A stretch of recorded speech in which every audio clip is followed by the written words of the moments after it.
What's up, everybody? How you guys doing? Let me know how the volume is here on the microphone, and mute that one. Okay, we're about to get set here for Badu Jack taking on Marcus Brown. To me, this is the most interesting fight on this card. So I think they were smart in putting this on as the co-main. I didn't know if they're going to put that Warren Ubali fight as the co-main, but this is the right one. Just getting started here with Jack and Brown, round one. Of course, Brown the southpaw, really his first time stepping up at all. Jack has been in there with some of the best in the light heavyweight division and in the super middleweight division. Always seems to kind of come up just short, though, when he steps up. So we're going to find out, I think, a lot of answers to the questions about Marcus Brown tonight. We'll see what happens here. Right now, they're both in the center of the ring, just trying to set up their jab. Babe, do we have any questions before we really get kicking here? What are your thoughts on Linares? Oh, thoughts on Linares. So, for those of you who don't know, last night Jorge Linares was KO'd in one round. And a lot of people are, saying, hey, was he ruined by Vasily Lomachenko? Was he just always chinny? He has been knocked out in the past. He had a couple of knockouts early in his career, but it's been, I think, at least like a decade. Oh, nice combo from Brown, who I think is probably winning this first round so far. Anyway, I don't know. It's just sometimes in boxing you get a freak knockout like that. Sometimes one tough loss like Linares had to Lomachenko after going on such a good run for a while can just mentally do a guy in. But Linares has been on his way out for a while. Let's be honest. I thought Golden Boy Promotions did a good job of just some good matchmaking for him to get some good quality wins over the last few years. For what it's worth, Linares has been willing to stamp his passport and travel and fight all over the place. But I just think, he's been done. And I think it's time for him to hang him up. He can have one more fight or so to go out on a high note, but I just think he's done at this point. Yeah, Jack Alter, I saw your comment that Badu Jack is a slow starter. Odelio Sanchez, what's up, Mike? Hey, what's up, man? How you doing? Thank you for joining us, guys. Appreciate it. But yeah, Badu Jack is a slow starter. And just to me, I don't know what to call it, but in boxing, there's that extra something that some guys have that, in a tough, grueling fight, I talked about this in a neutral corner this week, they're able to just take things to a higher level. I just haven't seen that from Jack. He's had fights right there for the taking, in his grasp, but he just hasn't been able to pull it out, Joe says, hello, Michael and Tiffany. Yo, yo, yo. Woohoo. What's up, man? Thanks for joining us. What's up, guys? Yeah, you got to say hi, too. And yeah, let's see. Tonight's drink of choice, we're doing it classy tonight. We got some Hennessy. Boom. And no, they're not a sponsor yet. But I am, gave them a little plug there. Hey, this is good stuff, man. It's only because Mike's a Canelo shill. Oh, yeah, I'm a Canelo shill. That's why I'm drinking Hennessy. Joel says, what's up? Joel's on here. Southside, what's up, Mike? I got Manny by UD93. Yeah, probably. Tom Roberts, wondering your thoughts on DeGale and Eubanks. Just in terms of styles and career trajectory, where they're at, if that fight was signed several years ago, I think DeGale would probably mop the floor with Eubank because although Eubank can crack and DeGale is a little wobbly in the whiskers, a little chinny, Eubank telegraphs every punch from a week ago. I just saw a punch Eubank threw, from his last fight. I just saw it. Like that, he just telegraphs everything. So I think that, but DeGale is so far past his best that at this stage of his career, I think that is a good matchup for Eubank. And it's set up, I think, for him to win. I think he might be behind early in that fight and come back and stop him. I think it's very possible. But I do think it's going to be a good action fight. I think it's going to be fun, man. DeGale's lost a step. He's not going to be able to get away and avoid Eubank. And even though Eubank telegraphs everything, some of those punches are going to get through. And when he connects, he's going to wobble DeGale. All right, second round between Jack and Brown. And, Brown's doing some nice work down to Jack's body, which I think is really, really smart. He's gone down there and punched pretty hard early. He's changed levels. So he's not just reaching down, he's squatting down, he's getting low and then punching to the body with some authority. I like that.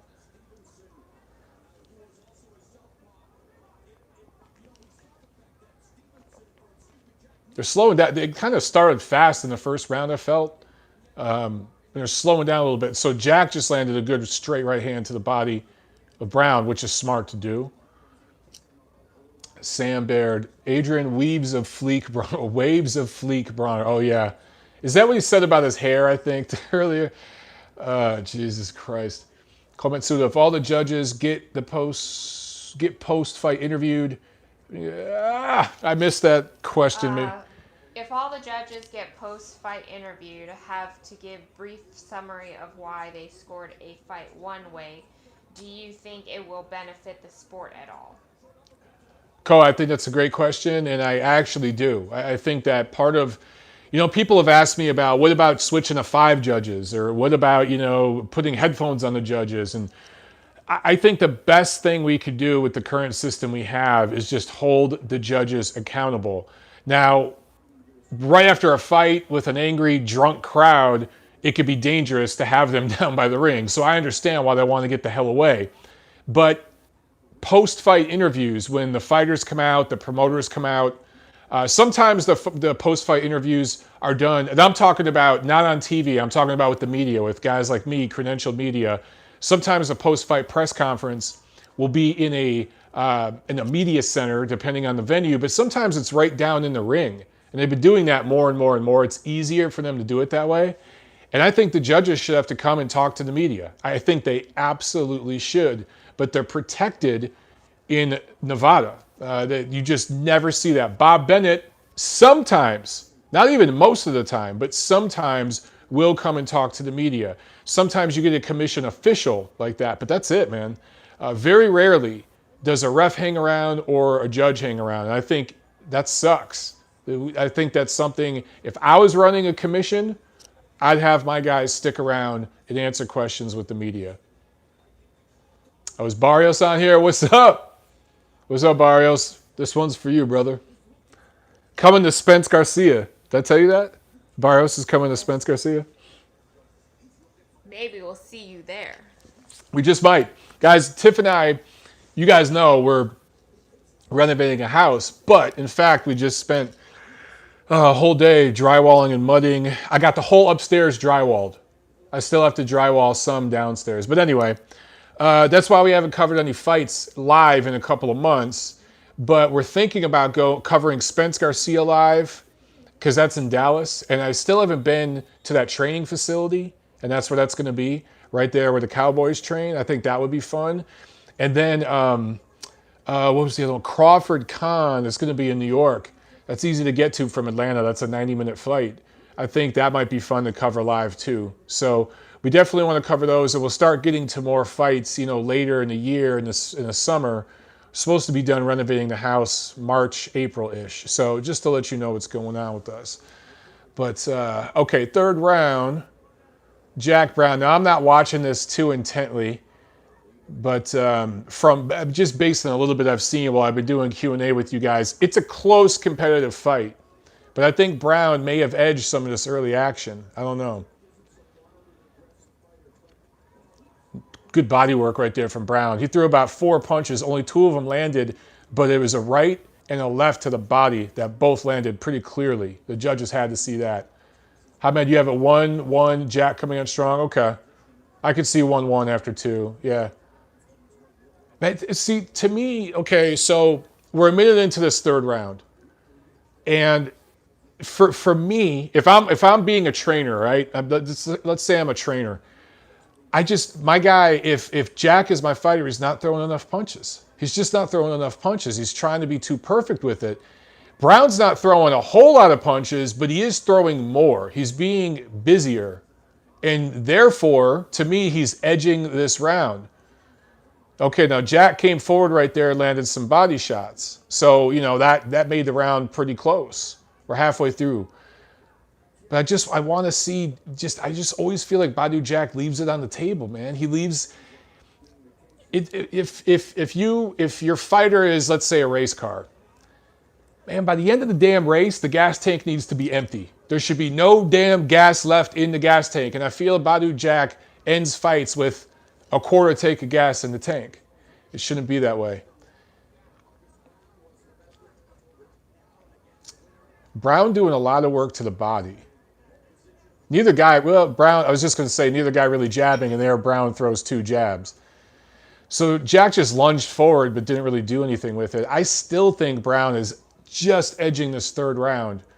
And a lot of this is going to come down to what you prefer if you're a judge. Let me look. Who are the judges for this one? The judges for the first pay-per-view fight weren't very good. The judges for the second fight between Warren and Ubali were very good. 3 good judges. So I want to see who we got here. I'm just looking on my phone because I got all this stuff listed. Let's see.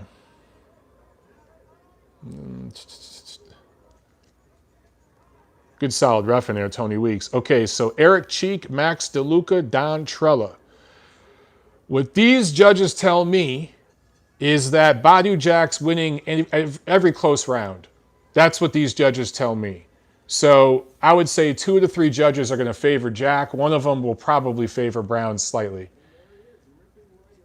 But yeah, I'd say keep in mind, Jack, I think, trains out of Vegas now. He's a Vegas citizen. So Brown is going to have to really put a stamp on these rounds. Dustin, you got a 2-1 Jack. Okay, I could live with that. 2-1 either way, I could see. But I would say 2 of these judges definitely have Jack ahead after 3. And if I was Team Brown, Max DeLuca would definitely concern me, and Don Trella would concern me.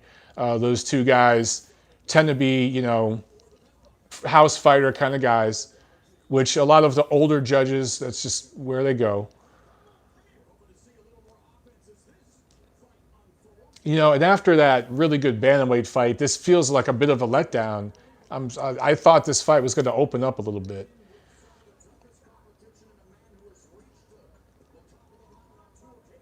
Yeah, Dustin, I agree with you.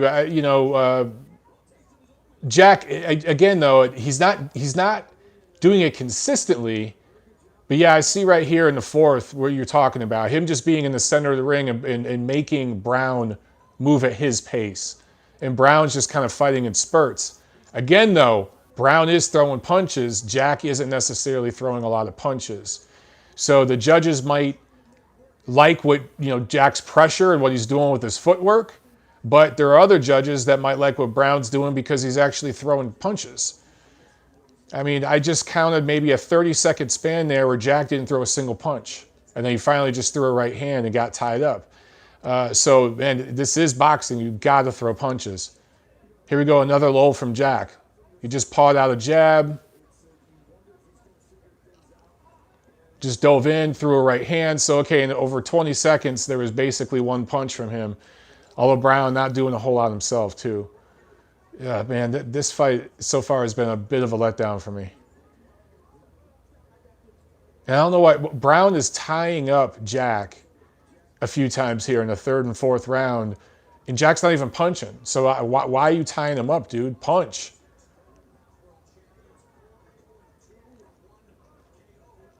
They're back in the center of the ring here. To me, this 4th round's up for grabs.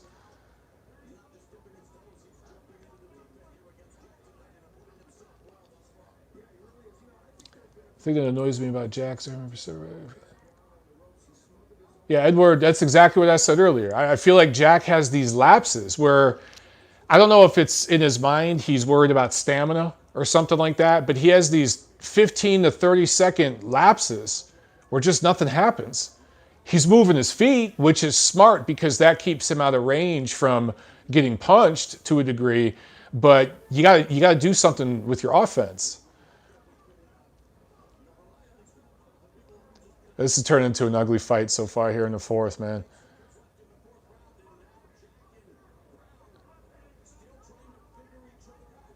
Yeah, it just looks awkward right now still.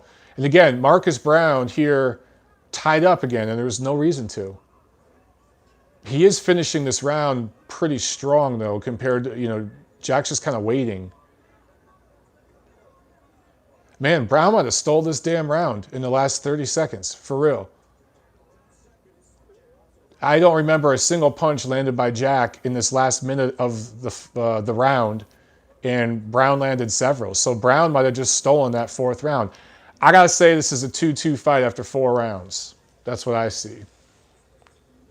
Oh, they're showing Adrien Broner in the dressing room. They made him shave his beard. Yeah. Tiffany hates Adrien Broner. So, little background story, and you guys who follow me for a while, you probably know this, but the first fight that I made Tiffany watch. I hate Adrien Broner. Yeah. Trinity says, what's up? What's up? When Broner was fighting Marcos Maidana, me and Tiff had just met a little while prior to that, but we had just met, and I was trying to get her into boxing because if you're going to date me, you're going to have to watch a lot of boxing. And I think we watched the preview show or whatever that Showtime was doing for her, and they showed AB acting like a moron that he is. And Maidana, being not necessarily a good guy, but in that scenario, he was kind of the good guy you want to root for, and Broner was the asshole. So she got emotionally invested. And when we watched that fight, I told her, I was like, well, don't get your hopes up because Broner is probably going to win. It's probably going to go to the cards and he's going to get the decision. That's what I told her. So when Broner got dropped, not once, but twice, it wasn't me standing up yelling and screaming. She was the one jumping up out of her couch, screaming, yelling. I was like, holy shit, what is this? And that's when I knew I had her hooked. And That's when we knew who the real boxing diehard was. Right there. As she does her little... We have... Okay, just to let you guys know, I'm talking into a... what is this thing called? A tablet? It's called an iPad. An iPad. There's one laptop here. There's another laptop over here. One iPhone and an Android over here. We've got shit going all over the place because we've got streams and different things happening. And she's making sure everything flows correctly and everything is synced. And then she's checking the chat for you guys. So, yeah, it's kind of and then I've got the TV up there showing the fight. So it's a little discombobulating. Oh, man. There's still some awkward holding action going on here in the 5th round. But, I see Jack's doing some holding too, man. They're both wrapping up a little bit. Dustin says, nice work. I concur. Slow clap for Tiffany. I told her she should have a drink, but she won't have a drink. I don't know what's going on. She says she's saving it tomorrow for the football games. Moderation. Moderation. Instead. Jomar Isha, what time will the game start? Are you talking about the football games tomorrow, American football, or are you talking about the main event boxing match between Manny Pacquiao and Adrien Broner? If you're talking about the fight, which if you're here, you're probably here for the fight, I would say it's probably going to go on in about 45 more minutes, which is insane. It is way too damn late, guys. It is almost midnight already.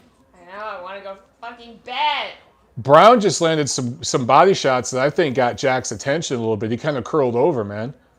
I will say, Brown, who is the more natural light heavyweight, he does look a little stronger and sturdier. He just landed a good left hook, or left hand. He's a southpaw, but Jack jumped on him, and it almost looked like some WWE shit right there. Brown definitely having some moments here early on. Landed some left hands. He's kind of found some good range. He does bunch it up, though. He should back up and get extension on that left hand. The Boxing and Jedi's Tavern. Mike, what's up, brother? Chillin', man. Just sipping on some Hennessy. You know what I'm saying? Sam wants to know what's some fights you're excited for this year. Some fights I'm excited for this year. Well, of course, we're going to get the World Boxing Super Series finales. 3 of them. Those are all going to be good fights. We still got to get through the semis. We're going to have some good matchups there. So, also, we're going to have Wilder, Fury. They're going to do a rematch at some point. And, man, Canelo Jacobs. That's a good fight, guys. That is, I tweeted about this. that is a fight between two of the top 3 welterweights in the world. Forget about the Canelo Triple G decisions, whether you agree with them or don't agree with them. You guys know my opinions on all that shit. I'm saying, regardless of how you feel there, I think Canelo proved that he's a top 3 middleweight, at least. He might be the best middleweight, but he's definitely in the top 3. And I think Jacobs is certainly right there in the mix too. So those two guys, look, I still rate Golovkin number 1, Canelo 2, and Jacobs 3. So you're getting 2 of the top 3 middleweights fighting, and it's not pay-per-view, man. So you guys don't go to Vegas and pay for that shit. By the way, Jack came out strong in the 6th round. I think he knows he took some punishment in the 5th. He came out definitely more focused here in the 6th. But man, that Canelo Jacobs fight, $10 on the zone. $10 for that monthly subscription, and you get that fight. Don't go to Vegas and pay $1,000 for overpriced bullshit tickets with a shitty view. T-Mobile Arena, they didn't seat that thing so well. Man, stay at home and watch it on the zone, I'm telling you. Get drunk. Stay at home, get drunk for much cheaper than it costs in Vegas. And In your boxers. stay in your boxers and watch the damn fight for $10, man. Also, by the way, Kovalev-Alvarez, that rematch, don't sleep on that. And that's actually a really good card, top to bottom. That's an ESPN card from Texas. Who knows if it'll still happen because of what we heard might be going on with Kovalev, with some issue where he may have punched a woman. It hasn't been proven yet. But if he did, what the fuck are you doing, Sergey? Jesus Christ. So who knows if that rematch will happen. I still think it will. But that is a good card, top to bottom. So, dude, plenty of boxing here in the first half of the year. That's going to be good stuff. These pay-per-views, though, man, PBC, and then Top Rank putting Crawford Khan on pay-per-view. What the hell, man? All right, so Jack, to me, is having a better 6th round here. Definitely a good veteran response. To me, Brown just went low right there. It looked like a low blow. And Weeks, how could you not see that, bro? Give him a warning. That looked pretty low. Anyway, I think Jack worked himself back. Not that he was way down or anything, but I just thought that Brown had a good 5th. Jack having a good 6th. So this is probably going to be an even fight halfway through. And it's actually getting better here. So, Dustin, what's the best arena to watch a boxing match? Dustin, the best arena for me? StubHub. StubHub, bro. And it's not a big venue. It's, I think, the biggest crowd ever was when Golovkin fought Rubio there, I think. Maybe 9,000. And they had to put in extra bleachers to get all those people in there. But there's magic at StubHub, bro. So many fights of the year, rounds of the year have been there. And it's just a cool venue. To me, it's the coolest venue to watch a fight, a good matchup where you know you're going to get a good crowd in the country. It just is. There's nothing like it. Oh, Jim Gray interviewing Floyd Mayweather here, who's part of the promotion tonight. Oh, yeah, no longer called Stub. What is it called now? Is it the Home Depot Center? No, it started as the Home Depot Center. Oh, crap. Oh, you know what they did? They changed it to something weird recently. What the hell did they change it to? Michael, how do you got it now? I think I have it 3-3 after 6, this fight between Jack and Brown.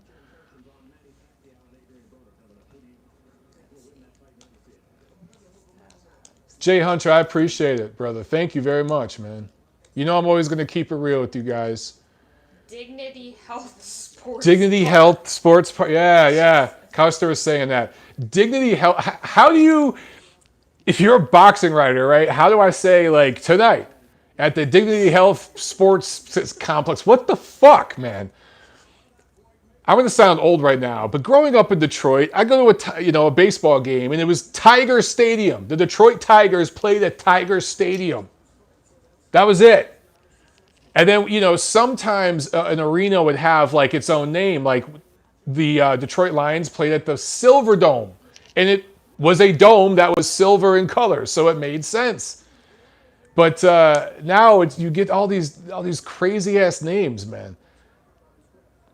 The stadium downtown here in Atlanta is Mercedes-Benz Arena or some shit. I gotta say, though, it's pretty damn dope. We saw a football game there. Wow, Steve Farhood has Brown up 5 rounds to 1. So he has it a lot wider than me. I could see 4-2 for Brown. I just thought, and look, you guys see, I'm chatting a lot with you guys here, but I could also see 3-3. Hamed wants to know what happened to UCN Live. Oh, UCN Live, Hamed. Look, they had some good ideas there.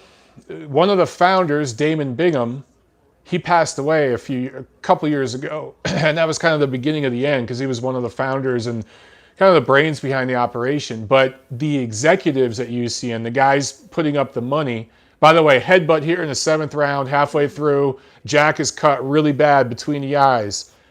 Who knows how much longer this thing's going. But the investors at UCN really just had really terrible vision for how to run their business, and they wanted to nickel and dime everybody, dude. I don't know if you guys remember, but there was about almost a year I didn't do 10 count because they didn't want to pay me. They owed me money, number one. They didn't pay me for episodes I had done before. They didn't pay me what I was promised, my day rate. And we finally had a settlement, and then they agreed to pay me, and I came back.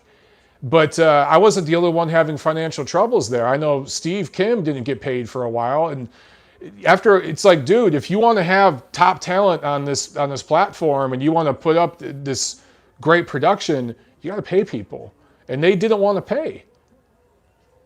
Wow, Tony Weeks just took a point from Marcus Brown for holding. Wow, to me that kind of came out of nowhere because Jack had done plenty of holding too. Yeah, I don't think that was a necessary point deduction, dude. That was a weird call from Tony Weeks. And I don't understand why you do that right now at this point in a fight and break up the action like that. Brown is doing some holding here, but wow. So anyway, UCN is no more, Hamed. It's no more. One of the guys, kind of behind the scenes guys that was kind of, I'll call him like a producer, a project manager type at UCN Live. He reached out to myself, Steve, Doug, Baca, a few other guys, and just said, hey man, I'm done with this shit. Are you guys done too? Until we get XYZ. We all kind of just made a gentleman's agreement. No more posting, no more nothing. And the money people just said, okay, they were just kind of cool with it. So there you go.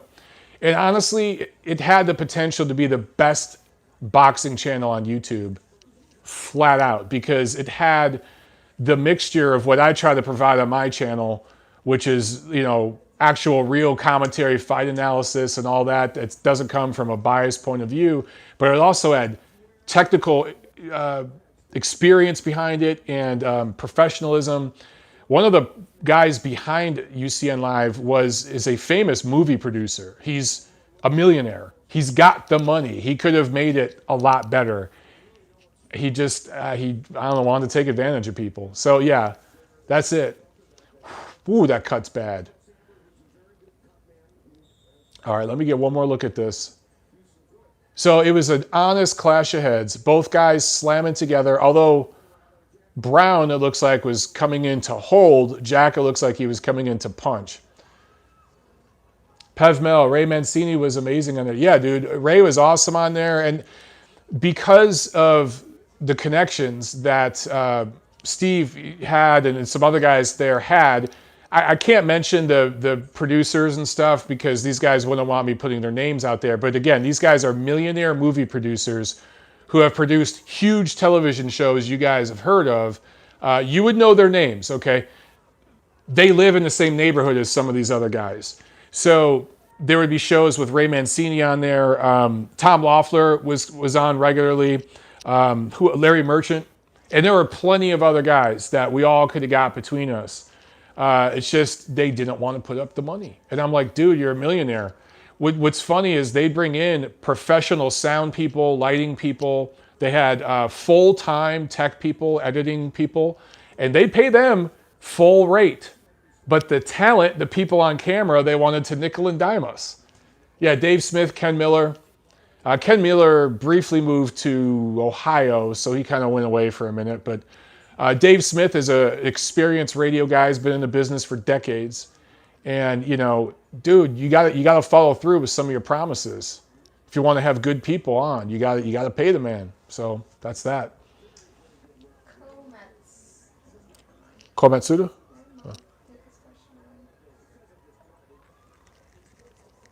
All right, so here in the 8th round, still a lot of grappling and holding. So, I'm understanding the point deduction a little more from Weeks. Hopefully, maybe I missed a few warnings. Guys, let me know. Has Weeks been warning Brown for the holding before he took that point? Or did he just take the point out of nowhere? Jack's bleeding bad, though, dude. Man, Brown, what are you doing? Good body shot from Brown right there. Weeks told him to keep it up, but that was right there in the belly button. That was actually a good shot. Weeks needs to back up out of this fight a little bit. Brown, for the life of me, I can't understand. He's backing up, which is fine if you're trying to get distance, but keep a jab pumping right on the damn gash on Jack's head. Weeks is about to take another point here. Oh, almost did. Let him off the hook, but Brown, punch. What are you doing? I think Brown's definitely okay, that looked like a low blow, but Brown's definitely winning this 8th round. And I think he's definitely ahead in this fight right now, based on what I'm seeing. If you're Jack, dude, you got to do something here, because this fight could be stopped at any time. You got to kind of go for broke. Brown backing up, maintaining good distance, but not punching. There, now he's jabbing a little bit. I don't know where the hell that's been. Anyway, after 8 rounds, I think it's probably 5-3 Brown. I think you could possibly even say 6-2, but for my card, 5-3. Yeah, that's a nasty cut, Badu. Yeah, that's a nasty-ass cut. Okay, so here's the question. Yeah. Do you think there will be unification in 175 anytime soon, and who would it be first? So, question. When you guys asked, do I think there will be any unification at 175? If we do see it, Beterbiev just went to ESPN, right? Vojdik is on ESPN. I think the winner of this fight right here is supposed to be his mandatory, so he'll have to fight them first. Although if somehow Badu Jack wins this fight, he's going to have a gash, so he's going to be out for a while. But I tend to think that, look, Bivol just went to the zone, but I think maybe between, sorry guys, my mind's going all over the place because the light heavyweight division is so mixed up right now. Everyone's kind of in their own corner. But Beterbiev is with Yvonne Michel. Eleuthère Alvarez is with Yvonne Michel. If Alvarez wins the Kovalev rematch, assuming that fight still happens, I think we can get unification there this year in Canada. I also think Vojdik definitely wants to unify and could get in there against either of those two. So, yeah, I do think by the end of this year, it could happen. I hope it happens. So, Ahmed wants to know, do you work a full-time in boxing or have a full-time job? So Hamed asked, I don't know if you guys can hear Tiff or not because she's not mic'd, but Hamed, you asked, do I work a full-time job on top of boxing or do I just do boxing full-time? So just to let you guys know a little bit about the boxing media, 99% of boxing media works a real job. Seriously, 99%.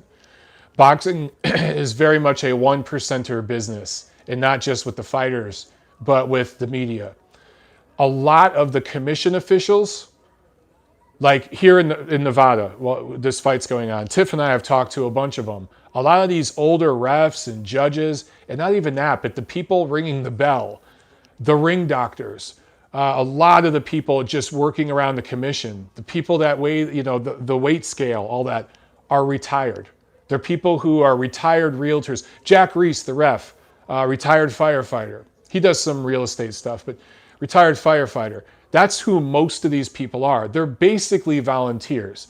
They're getting paid a little bit here and there, Of course, you get paid for scoring a fight, for reffing, but a lot of these people, more or less, are kind of doing it part-time because boxing isn't a full-time job. You don't have a season in boxing like with other sports, right? It's sporadic, and most of your fights are on the weekend. It's not like it's a Monday through Friday thing. So back to media.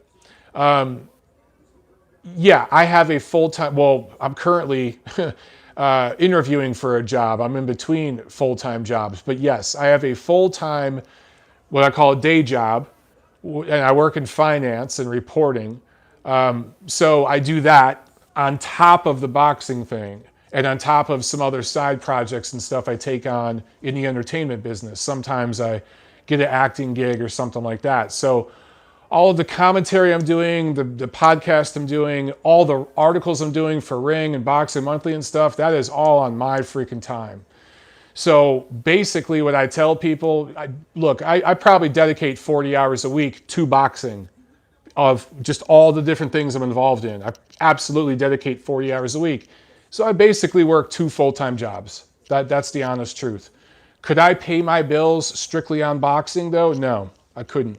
There's not enough reliable income coming in. I'm not given a weekly or monthly paycheck. It's little project by little project. So I could not rely on it to pay my bills.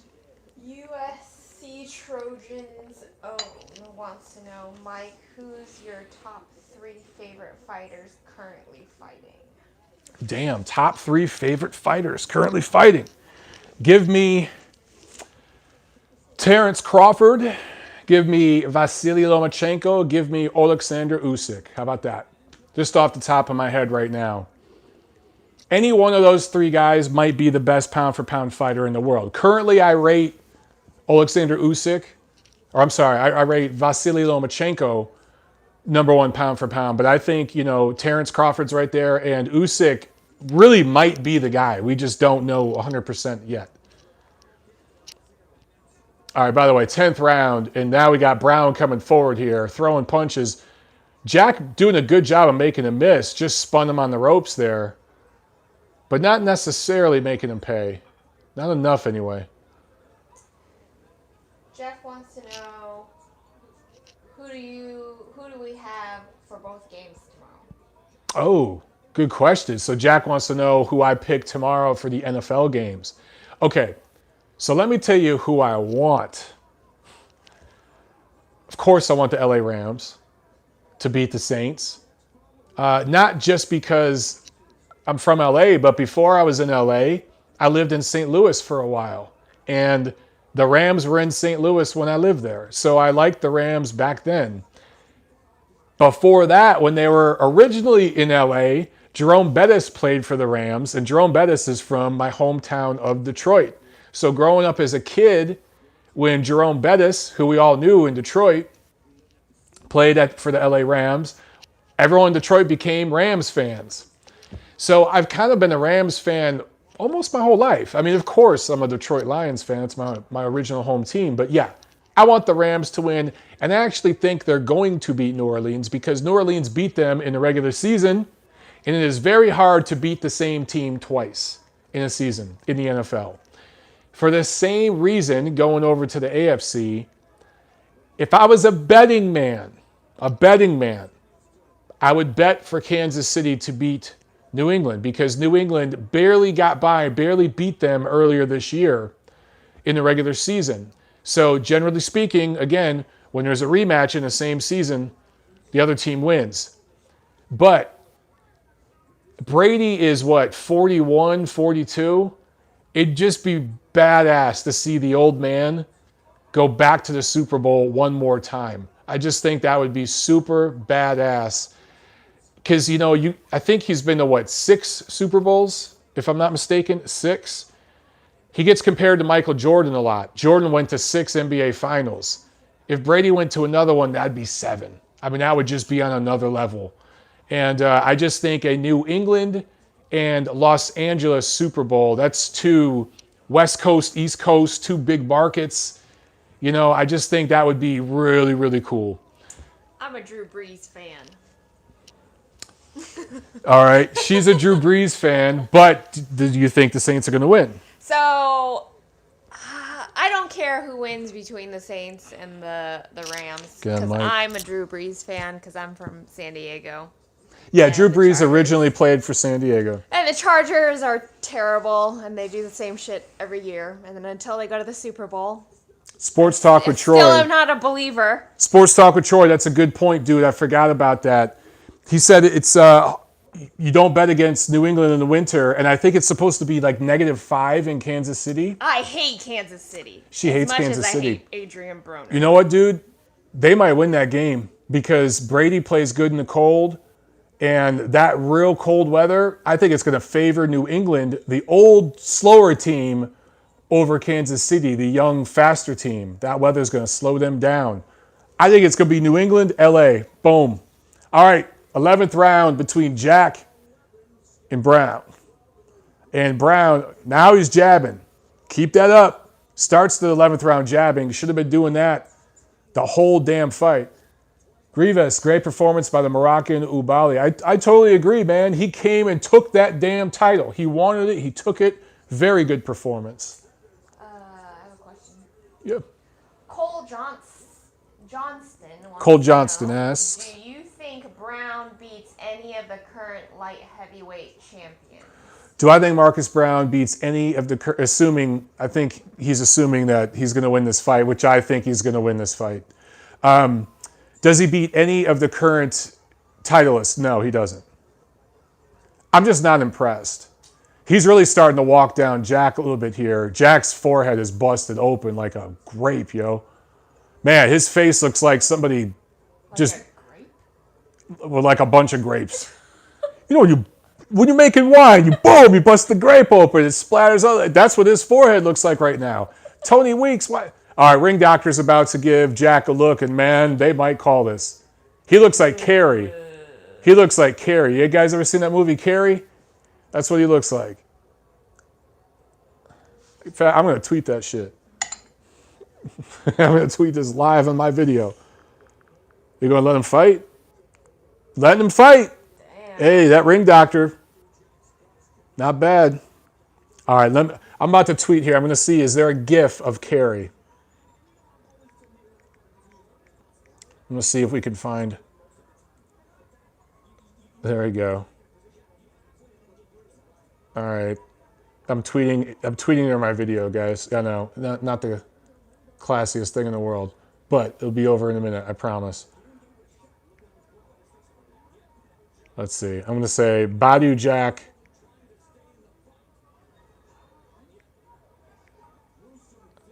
Fight footage.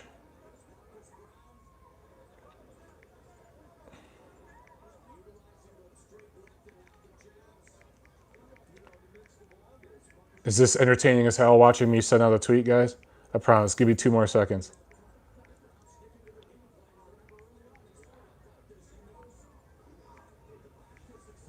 Man, I got to give him credit, though. He's still coming forward. I'll be the entertainment. There you go. I told you it'd be quick. Dustin, the ref. Yeah, he looks like, well, you know, Dustin was saying it looks like Tony Weeks is performing surgery. I was going to say it looks like he just performed an abortion, but would that be too much? Well, I already said it. Oops. All right, 30 seconds left in the 11th. Again, if you're Jack, you got to go for the knockout, dude. But I think Jack realizes if he goes for the knockout, he can leave himself open for the knockout. Damn, dude, he's bleeding a lot. You know, I really would like to see Brown just go for a knockout. He just really try to put a stamp on this thing. Marcus Brown boxing safe here. I think he really feels he has this in the bag. So he's probably going to go out in the 12th and play it safe. We'll see. One more round.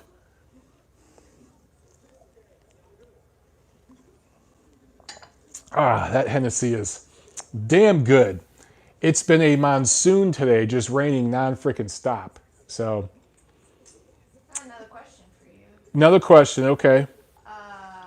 Did I already ask you this? Yeah. Bobby Bernathy wants to know, who do you think wins in Spence versus Crawford fight? Bobby, so Bobby asked, who do I think wins between Spence and Crawford? I've been asked this question about 100 times so far over the last year, and I always kind of give the same answer. If they fought right now, I think Crawford mops the floor with them. I really do. I don't know if Crawford knocks him out. It's possible. But I think Spence is still kind of unproven, guys, at the very, very elite level. You could say the same thing about Crawford to a degree, but he's just got a lot more experience. Anyway, Spence wins if they fight right now. I think Team PBC, Team Heyman, all those, they know that. And that's why that fight's not going to happen for at least 2 more years. So in 2, 3 more years, Spence is probably going to be at 154. But if they fought at that time, even if it was at 47, I think Spence's youth, and by then he'll be experienced enough, I think he'd win. So that fight's all about timing. All right, Ko Matsuda wants to know. Yo, the lights just went out. Holy shit. The lights just briefly went out at the MGM in the middle of the fight. That was like a scene out of Ocean's 11. All right. What's up, babe? You had a question? With the amount of new pro boxers now stepping up so early in their careers, during your lifetime, do you think you will see a male boxer successfully winning a world title in their first pro fight? That's a good question. So the question, baby, when you ask these, will you get closer to the mic so I don't have to repeat it? Yeah. So the question was, with boxers getting started so fast now in their careers, do I think in my lifetime I'll see a fighter fight and win a world title in their pro debut? It's certainly possible. I think that if it does happen, it's going to be one of these Eastern Europeans or possibly a Cuban, somebody from, one of those schools who has 200-300 amateur fights, Olympic pedigree. I do think it's possible. I got to say, though, I think a lot of times most of these guys and their promoters would want to have at least 1 or 2 pro fights first. You look at what happened with Vasily Lomachenko when he fought Orlando Salido. Now, I've talked about the background of that fight a million times, how Salido didn't even try to make weight. We know Salido, had a history of being dirty. He fought dirty in that fight and no points were taken, yada, yada, yada. I could continue to talk about that. But the bottom line is Vasily Lomachenko lost his second pro fight against Orlando Salido. And I think a lot of those guys that come out are going to look at that as a lesson to not jump too soon, which is what Alexander Usyk did. So I think you're going to see, it is possible, certainly would not rule it out, especially if it's for a weak title, because in one of these WBA regular titles or something. But I would tend to lean towards no. I think that because of what happened to Lomachenko, I think a lot of these fighters are going to want to take their time and at least take 2 or 3 fights first. All right, fight's over. Marcus Brown's cheering and happy. He thinks he won. He probably did. So let's see what the scorecards are. Any more questions? Yeah, so Anders Ball wants to know, how bad is Jack's corner advised from 1 to 10? 10 being Atlas asking Povetkin if he believes in magic. Shit. Well, to be honest, bro, I can't hear it because I've got it turned down. So I'm not even sure what the advice was. But whatever their advice, whatever their game plan, it certainly didn't work. I don't know. Look, I don't think Brown particularly fought an outstanding fight, but it was enough to win. And Jack's team, there's just not enough there. Coster wants to know, who's your favorite Mexican boxer ever? My favorite Mexican boxer ever. I'm probably going to go with Marco Antonio Barrera. I know everyone's supposed to say Chavez. Actually, I just think Barrera, Eric Morales and Barrera, those fights were really amazing. both of those guys are just a notch below Pacquiao in terms of talent and everything. But for me, Barrera, when he was fighting Hassim Named, I knew Barrera was going to win that fight. And I told everybody. I was only, I was young. I was really young. And everyone thought Ahmed was going to win. Prince Nassim was going to win. And I remember him just absolutely exposing Ahmed and beating that dude down and just embarrassing him. It was amazing. It was absolutely amazing. And, he had other great performances as well. But for me, it's probably Barrera.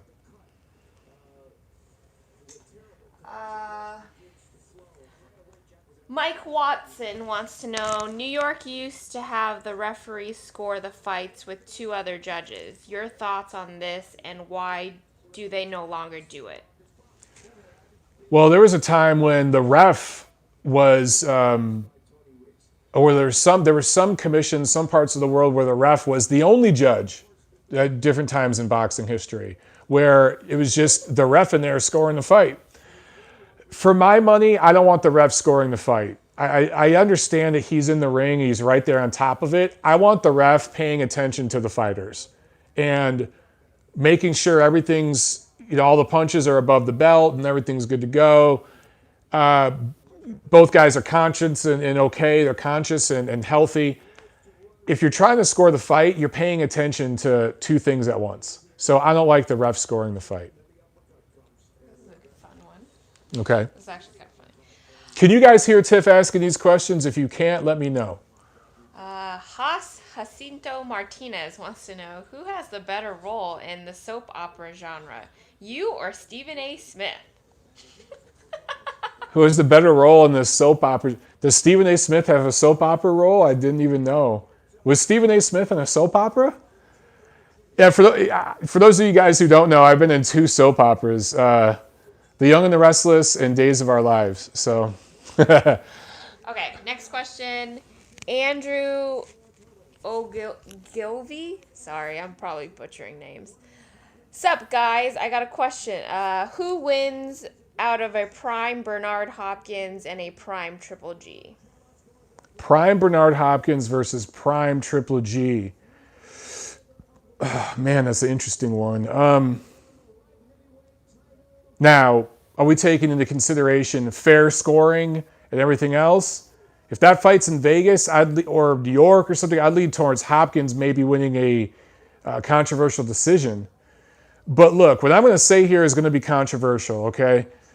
Hopkins is seen as this all-time great middleweight, and I understand that he earned that.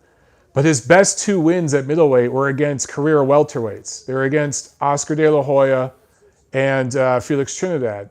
De La Hoya actually started as a lightweight. So against actual middleweights, he fought an elite middleweight in Roy Jones Jr. and was pretty much dismantled. So I would maybe pick Triple G in a close fight. But I could see a scenario where it's a lot like Canelo Triple G, where there's debate, it's a close fight, and people out there might think that, some think Hopkins won, some think Triple G won. But the one thing about Hopkins, not a very fast guy, not a very athletic guy, very skillful guy, but fought in spurts, did not punch a lot. And I just think Triple G would just jab, and get a decision. Maybe get ripped off on the cards.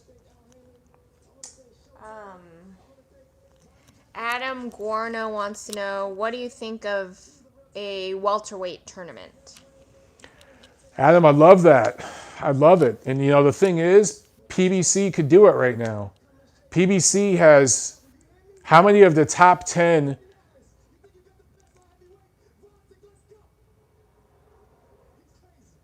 Oh, I'm sorry, but Brown was calling out somebody. I couldn't hear who it was. Sorry about that. Damn, I wish I knew who he called out. If one of you guys heard it, let me know. I'm curious who he called out. He called out the nail. Okay, Trini says he called out Gvozdyk. I think Gvozdyk would absolutely mop the floor with this dude. Okay, back to welterweight tournament. PBC could do that right now, dude. They have most of the top 10 welterweights. They won't do it. Sucks. Vosdik's just way too skilled. Every bit as long as Brown is, punches harder, is faster and more athletic.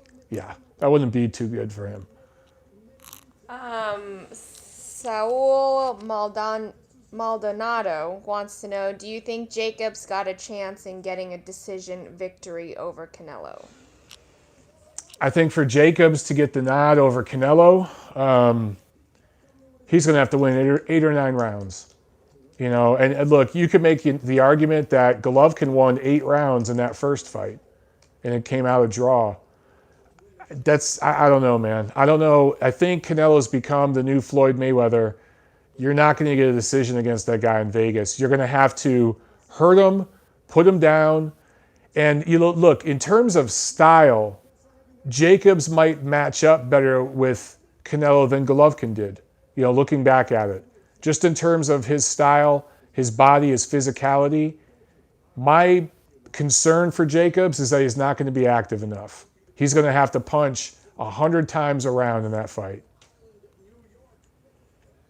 All right, so Brown is going to fight Vosdik. I guess he's in line for that title now. I guess he's the mandatory. I think that, Don Trella had it 119, 108 for Brown.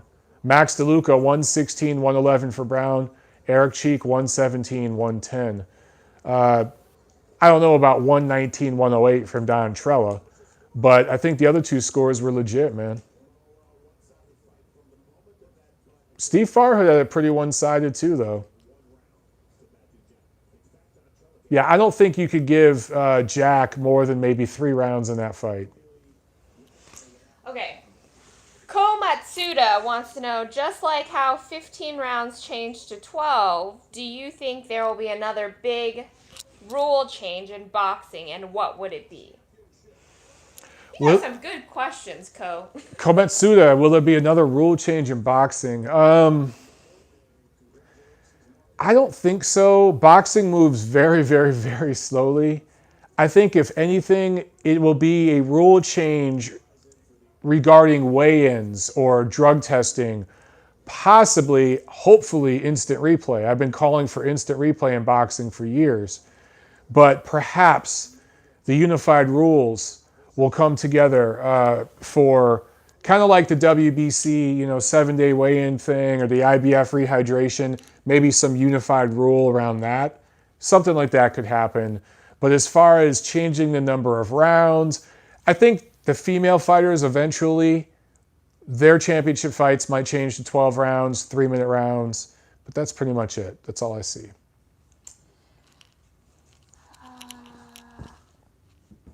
Gotta get a little, I'm leaning over. Hamid wants to know, Mike, do you think if Jacobs fought Canelo after the GGG fight, he would have been the favorite? If Jacobs fought Canelo after GGG, he would have been favorite. Right after, I think he's asking if he fought him right after when he fought Golovkin. I think that's what he's asking. It's possible. If it was in Vegas, people would still wonder. But yeah, it's possible. Because 2020 hindsight, at that time, Canelo hadn't fought Triple G. He hadn't fought a middleweight. So people may have questioned if Canelo could hang with Jacobs. I still think the betting favorite in Vegas may have been Canelo, closely by decision. But the odds would have been real close.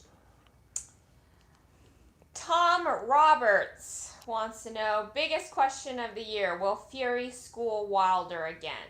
Oh. The Fury-Wilder rematch, that comes down to who could make the adjustments. Who could make the technical, tactical adjustments. We haven't seen Fury in a rematch. At least not at a high level. Has he rematched anybody in his career? Did he fight Chisora twice? No, I don't think he's rematched anyone. Wilder rematched Stavern, but Stavern was a beast whale when he fought him the second time. Who can make the technical, tactical adjustments? And I look at that first fight, and if Fury wouldn't have got lazy the 2 times he got lazy and got caught and dropped, he would have won that damn fight. So if he can do what he did in the first fight and just not get knocked down again, he wins. I mean, my early money is on Fury by decision in that rematch, if he's been being smart outside the ring. I need some water pretty soon. Will you grab me one of those bubble drinks from the fridge? Hold on, I can answer some of these questions. Dream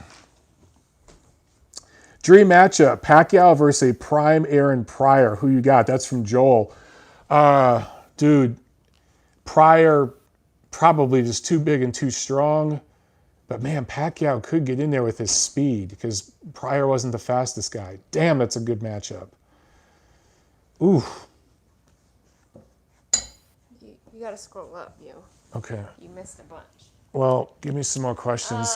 Man, dude, you stumped me on that one, Joel. I mean, my original gut instinct was to say Aaron Pryor wins that fight. I just think he's too big and too strong. But then I thought about prime Pacquiao with his movement. But prime Pacquiao is no bigger than 135. So I'm going to lean towards Pryor, bro. I'm going to lean towards Pryor in that. But that's a good one, man, in terms of styles. I love these drinks. James Ortiz wants to know Mikey Garcia versus Loma at 135. Who you got for that fight? Lomachenko. I think Garcia has Lomachenko too. I think that's why he's fighting a welterweight instead. He doesn't give a shit if he loses to Spence. He's supposed to lose. He saves face.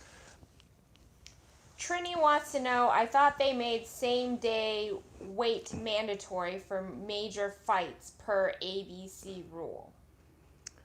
Trini, same-day weight, are you saying same-day weigh-in? Or are you saying the rehydration? You got to be more clear on that, what exactly you mean by that. D. Risen wants to know, who do you think should fight Mikey Garcia if he wins, or if Errol Spence wins, who should fight him next? So if Errol Spence wins, my hope is that he fights again in the summer.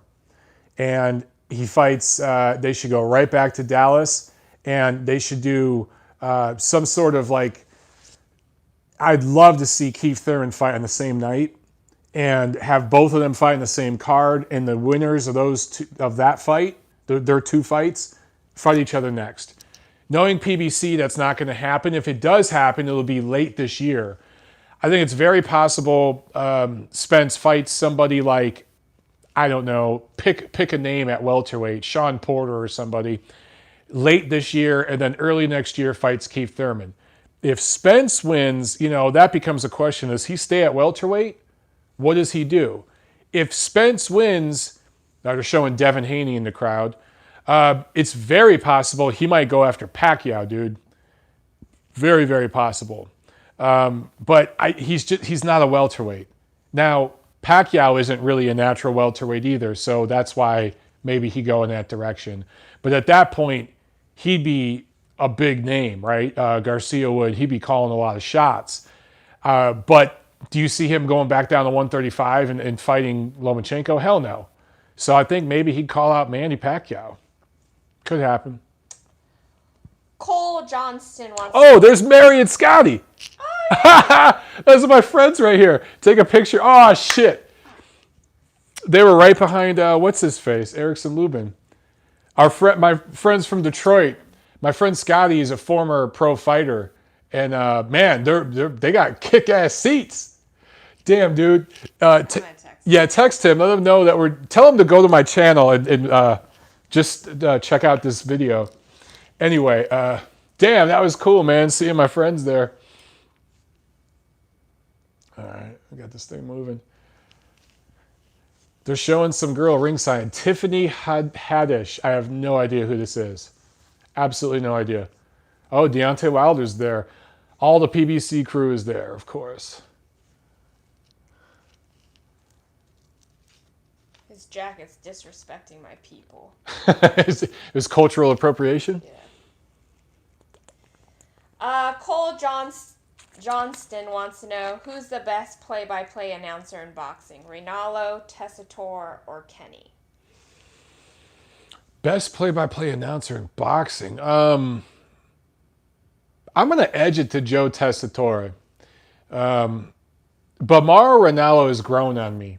At first, I wasn't huge on Mauro, but he's grown on me, man. The more I've learned about him and stuff. But pound for pound all time, Jim Lampley. You know, say what you will, Jim Lampley cries, you know, when the wind blows. I mean, the guy has some sort of emotional issue. But, man, he was a great, great blow-by-blow man. And I think the best of all time, at least the best of this last generation for sure. Saul Maldonado wants to know, who should Gennady fight next to rebuild or start solidifying the end of his boxing career? Yeah, who should Golovkin fight next? I mean, it really depends on where Golovkin goes, man. And I still think that he's going to end up going with the zone. I don't think it'd make any sense for him to go with like PBC as you know, which has been rumored. Everyone is on the zone, you know, other than Charlo. Assuming he does go with the zone and he is trying to get that Canelo fight, the rubber match late this year, you know, maybe he could go, if he doesn't want to go for a title right away, maybe he can go for, you know, I don't know, man, maybe Andrade. Andrade, you know, I didn't see his fight this weekend, but apparently it was a really bad stoppage. He didn't look great in it. I got to see the fight. But Andrade has a title. He could go after him. And there's other guys out there. I mean, Billy Joe Saunders is still possible. I don't think Billy Joe Saunders is lined up with any particular network in the States. I don't believe so. He might be with ESPN, but I can't remember right now. But anyway, yeah, man, someone like that, but he wants that Canelo rubber match. I think it's going to happen. Audelio Sanchez wants to know, do you still have shirts available? Audelio, yes, I do. We're out of a few sizes right now. We've sold them out. So what is it? We need extra. We don't have extra large right now. I don't. We sold extra large is the most popular one. I think we sold out of those. I got to order some new ones. We're getting the Filipino national anthem right now. So we're about to get 14 different national anthems. So I'll just continue talking with you guys. But yes, dude. And if you're interested in one, please email me, monteroonboxing@gmail.com. monteroonboxing@gmail.com. And tell you how to get all that going. It's a handsome shirt. Right, look at that. Look at that logo. Trini's question about the weigh-in, he was saying second day weight can't be over 10%. As far as I know, that is only an IBF thing. It is not universal with all the sanctioning organizations. So what I would like to see is that rule instituted, whether it's a BC fight, a BA fight, whatever. So all these sanctioning organizations have to come together and make that happen. I like the IBF's rule. A lot of people don't like it. I like it. I think, I don't like the 10-pound rule, but the 10% thing, I don't know. Man, you know what, dude? Let me check on that, because I can't think of the 10% thing being enforced anytime recently. So I'd have to look into that. But I want it unified through the sanctioning organizations where it's a written thing in the bylaws and they all are streamlined, the same damn rule. I think until we get that, you're going to have situations like Jacobs Golovkin. Some more Hennessy here. I'm going to do my Hennessy commercial. What to have on a cold, rainy night? Now I just need to light the fireplace. It smells of class and sophistication. Now we're getting, I'm assuming this is the American national anthem. You got questions. All right, questions. James wants to know Prime Rios, Brandon Rios, and Prime, I'm guessing, Maidana? Marcos Maidana? Or Madonna. Well, it says Madonna. I don't know if it's spelling error. Madonna, like the singer? No. I don't think That that's was legal. really bad. Well, you said Madonna. Okay, Maidana. Whew. Because the thing is, Maidana would land punches, but Rios would take those punches. But keep in mind, dude, a prime Rios was 135, 140 max. Maidana was bigger, stronger. You know, you might see Rios go down once or so in that fight, but I think Rios would win a decision, bro. I think he'd win a decision. Adam wants to know, can Rungvisai hang with Inoue? Can Rungvisai hang with Inoue? Well, Inouye's bigger, faster, more athletic, longer, hits harder. I think he could hang for a while, but guys, I'm really starting to get sold on Inoue. I mean, he still hasn't fought a pound for pound level fighter. I understand that. But I think he's the real deal. I really, really do. And I think that we haven't even seen his best work yet. I would favor Inoue to probably stop Rungvisai at this point. I really would. Late. Competitive early, wears him down, stops him late. Definitely. Delita Hyrule wants to know, do you agree Keith Thurman is not a very good boxer? Well, define very good. I mean, that's a relative term. I mean, compared to me, he's really fucking good. Compared to Terrence Crawford, yeah, he's not that good. Look, Thurman's biggest problem, I think, is mentally he's half in, half out with boxing. I do think that he does have fairly good craft and a little bit underrated ability. I really do. He's not, his nickname is bullshit. He's not one time. He's not this thunderous power puncher. A lot of these guys build up these knockout records against second tier opposition, and then you see they're really not these devastating heavy-handed punchers. So I don't think he's this crazy hard puncher, but he's pretty good, dude. I thought he clearly beat Porter and Garcia.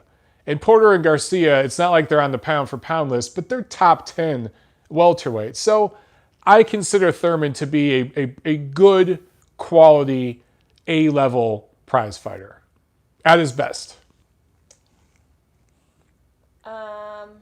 Tyrese says, what's up and who y'all going for? What's up, Tyrese?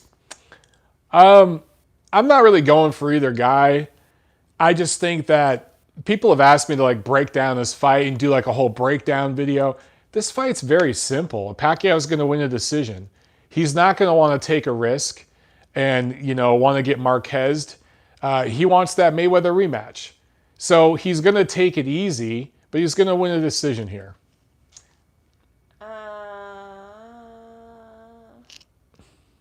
I see questions popping up. There's a lot of questions. Well, I'm trying to... Oh, look at this ring entrance. What the hell is this shit? Hold on. I'm going to turn this up just a little bit. Is this Adrien Broner's? Of course it is. This isn't Pacquiao's.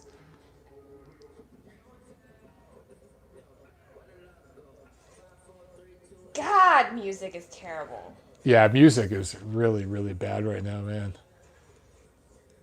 So there's these guys wearing glow sticks or some shit dancing, and everyone's got their cell phone out recording this shit. I wonder what the crowd is like in there. You know, let me ask Scotty. Man, whatever song this is, it's really bad. Yeah, can we turn it down again? I want to hear. I'm losing brain cells here.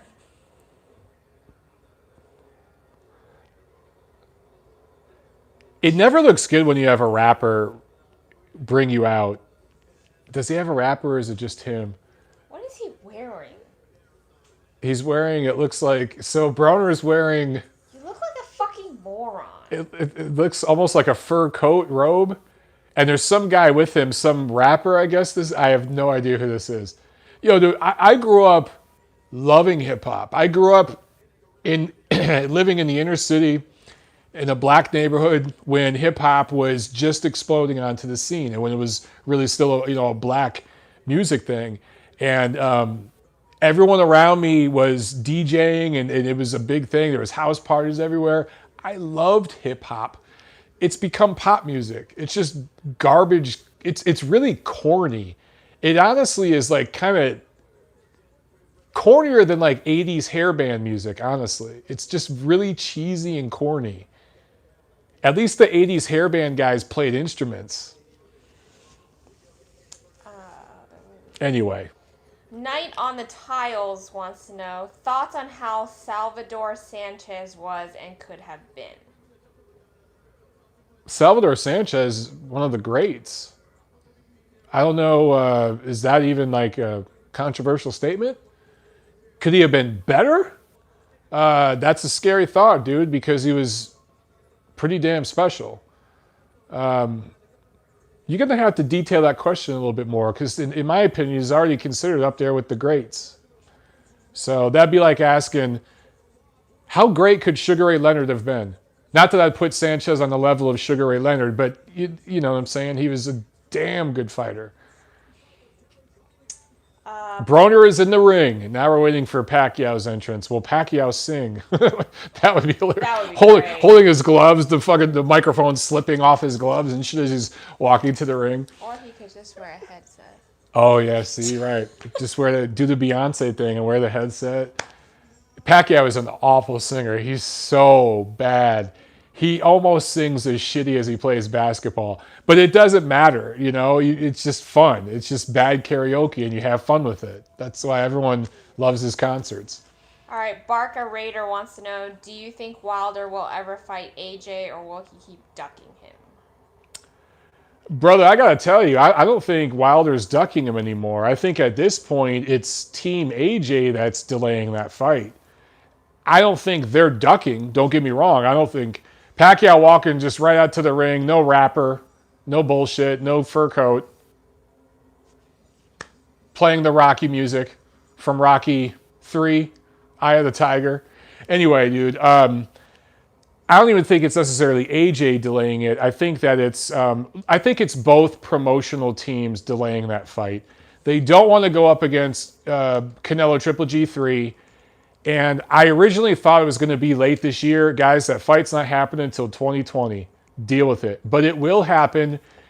And I think AJ and Wilder, if Wilder does beat Fury in the rematch, I think that they'll fight 2 or 3 times. It's the heavyweight version of Canelo Golovkin.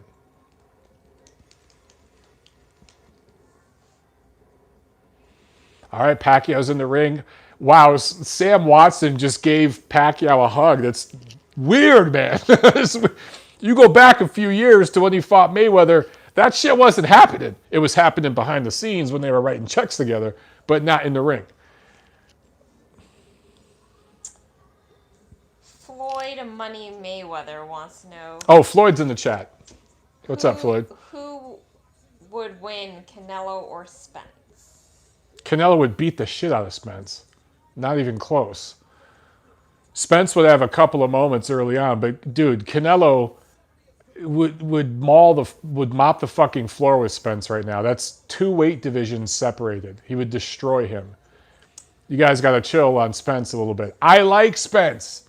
I did a piece about him in Boxing Monthly magazine. I'm big on Errol Spence, but he's a welterweight, dude. Canelo is a proven, legit top middleweight. He would beat the shit out of Errol Spence. Saul wants to know, do you think Mikey Garcia will ever fight Lomo in his lifetime? No. I don't think Mikey Garcia will ever fight Lomachenko in his lifetime unless he gets absolutely bruised and battered by Spence and needs money and somehow can make 135, and they kind of go the route that Rigondeaux did, and they just kind of take the scraps and get embarrassed. But I don't think it's going to happen. I've lost all faith in that fight ever happening. All right, we're almost ready. Let's see, what time is it? It's almost 1 o'clock. This fight will start at 1 o'clock Eastern time. That is ridiculous. Ridiculous. Yeah, I'm ready to go to bed, yo. I'm not ready to go to bed, but jeez. She's an early sleeper, man. I'm a night owl. I like to stay up and do shit. I like to wake up early before everybody gets up and get shit done. Callum B, nearly 6 a.m. here. Damn. All right, I'll stop complaining then. All right, can we have this be over in like 2 rounds? It's not. It's going the distance. I know. It would be cool to see a knockout. Pacquiao just blew his nose in a handkerchief, which is weird. So hey, conspiracy theory. Does Pacquiao have a cold or something? Is he sick? Ooh, could that change the outcome of the fight? His nose looks a little pink. I don't know. I'm sure there's someone tweeting about that right now. Tim Cheatham, Glenn Feldman, Dave Moretti. So we have two of the old kind of judges who always go for the house guy. Russell Mora, the ref, he'll do a good job. Two of these judges will probably go Pacquiao's way, at least. I don't see Broner. Although, look, man, Pacquiao fought... You know what this is starting to be reminiscent of, guys? All right. Conspiracy theory for your ass, all right? When Pacquiao fought Bradley the first time, the whole promotion was slow. The fight started late as hell. Pacquiao was late to the ring, and a lot of people were saying that the judges were pissed off, and that's why they punished him against Bradley and scored that fight to Bradley. Could we see a repeat tonight? I don't know. For my money, I'd still think Pacquiao decision. Floyd asks, what did I think of Creed 2? I haven't seen it. Yet. So don't spoil it for me, although it's pretty predictable what's going to happen. But yeah, I have not seen it yet, man. I'm not one of those guys who rushes out and sees boxing movies right when they come out. I work in boxing. I see enough boxing all the time. So because did we see Creed at the theater? We did, didn't we? Yes. But we had free tickets. We had vouchers. Yeah. Yeah, when we were still in LA, I got a lot of movie vouchers, just hookups and stuff through some of my entertainment work, and then through other channels. We never paid for a movie out there. Of course, going to a movie in LA is $20 a ticket, but we didn't see Creed when it first came out. We waited a few months, so I'll eventually see Creed 2, but I'm not in any hurry, and I'm like that with all boxing movies, honestly.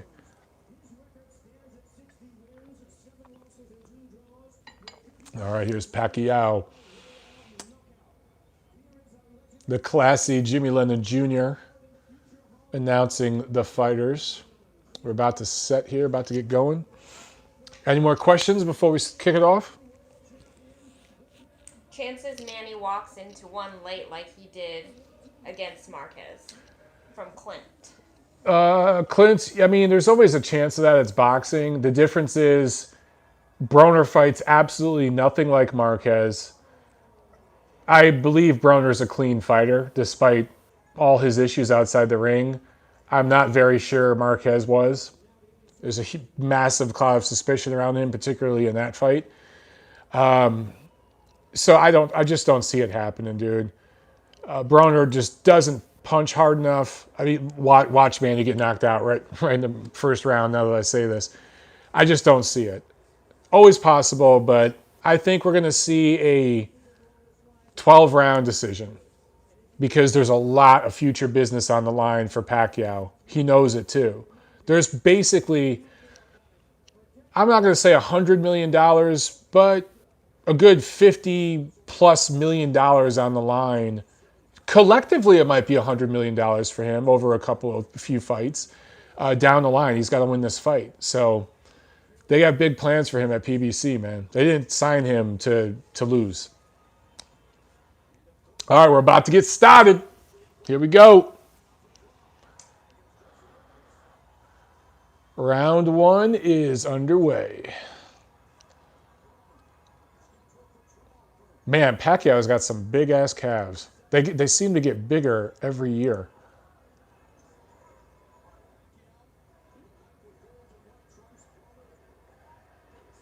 He looks stockier. Pacquiao? Yeah. Yeah, his calves definitely look stockier. No, in general. Just in general, he's always filling into his weight. He's 40 years old. I thought you do that in your 30s. 30s, you find your man mass, but in your 40s, even more sets in. You get a little more skin. Both guys just fainting right now. Manny's starting to use the angles. So Broner tying Manny up anytime he gets on the inside. He's already done it twice. Trying to do the Floyd thing there, I guess. Neither guy's landed a punch yet. We're a minute into the first round. Broner flicking the jab out nice. I got to give him that. Backing up good, keeping his distance. Pacquiao got in one punch right there. Broner holds again. So Pacquiao's winning this round so far. Broner's done nothing but feint the jab and hold. Now he threw a right hand there, but it was blocked. Broner did. Pacquiao doing his little, round movements and stuff like that with his upper body. And I think that's definitely giving Broner a little bit of issue right now. Broner looks tight to me. Yeah, Broner looks very tight, which is to be expected. This is the biggest fight of his career.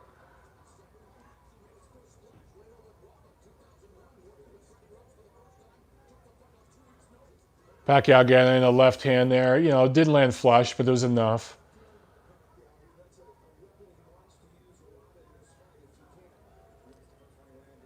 One minute left in the first round here. A lot of feinting and stuff, but Pacquiao has landed a few punches.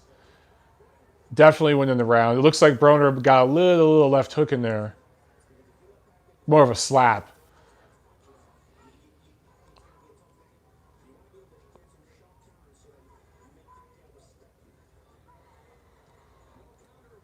Yeah, Pacquiao being smart. This first round, honestly, guys, I hate to tell you, but you're going to be bored with this video and with this fight. That this whole fight is going to be what we just saw in the first round. It's going to be Pacquiao lunged in a few times with combinations, but he's doing it from a safe distance, and he doesn't stay in. He comes right back out. This is almost slightly like when Canelo fought Chavez Jr., because that Golovkin fight was on the line. I mean, Pacquiao's got a lot of future business on the line. So he's going to play it very safe and just do what he did in this first round. Slightly outwork Broner, win a decision. Sour. Sorry, babe. Dustin wants to know, what's the integrity of the judges in this match? Dustin asked about the judges. Two of the three judges are old school veteran guys who tend to go for the house fighter. Dave Moretti scored a ton of Floyd's fights. He was one of Floyd's judges. He's kind of becoming one of Canelo's guys now. So just two of the old house guys. One's from Vegas, one's from, I think, Connecticut. The third guy is a younger guy, experienced. But, I think they'll score this one on the line because this is going to be an easy fight to score. I don't think there's going to be too many rounds in this that are like swing rounds. I thought, some of the rounds between Jack and Brown were probably tougher to score than any of the rounds you're going to have here. That first round was clearly Pacquiao. Not that he won it big or anything, but Broner didn't do anything. So we're seeing more of the same here in the second round. Broner on his back foot, got his legs spread really wide. And why he's like that is because he wants to jump off his left foot when Pacquiao dives in so he can keep his distance, so he can jump backward. Broner holding. So when Pacquiao charges in with punches, Broner just tying him up or simply jumping back out of the way, not necessarily punching back. Broner tried a left hook there. Now he's pushing down with his right forearm. Wow. Okay, so Broner missed the left hook. Pacquiao went right under it. Broner held him, pushed down with his left or right forearm. Basically did a Floyd thing there. The difference is he's not Floyd. He's not going to get away with that. So the referee, Russell Mora, kind of got in his face a little bit. And they both, tap gloves. Okay, cool. But I wonder if Broner tries more of that, how will Manny react? Manny just reacted now with a combination that landed, got Broner's attention. So I think if Broner tries more of that shit, Manny might get a little feisty. Manny puts on the good guy smile. Yeah, I'm a Christian, blah, blah, blah. Underneath it all, he's a killer too, man. He's a killer.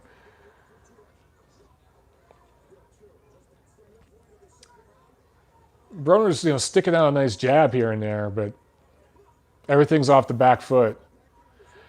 What's interesting is Manny really making Broner miss a lot, getting under his punches. Broner telegraphing a little bit because he's tight. Manny's not known as a defensive genius, but he's looking like it so far. I don't know if Broner's really landed one good punch yet in the fight.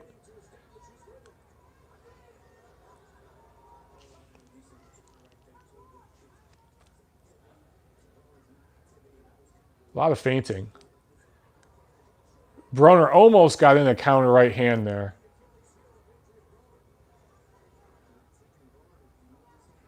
So 30 seconds left in the second round, and there's just not a whole lot I can talk about here, guys. It's just kind of the same thing over and over. To me, Pacquiao clearly winning this round. Now, Manny just dove in right there. That was all on Manny.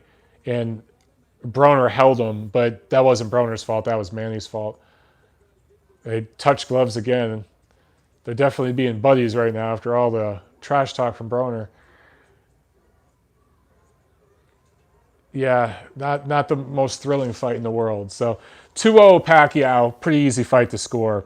I see about 50 of you guys have already dropped off the chat here because you're just watching me stare at the TV and go, slow fight. Let's see, I'm going to tweet out my current score.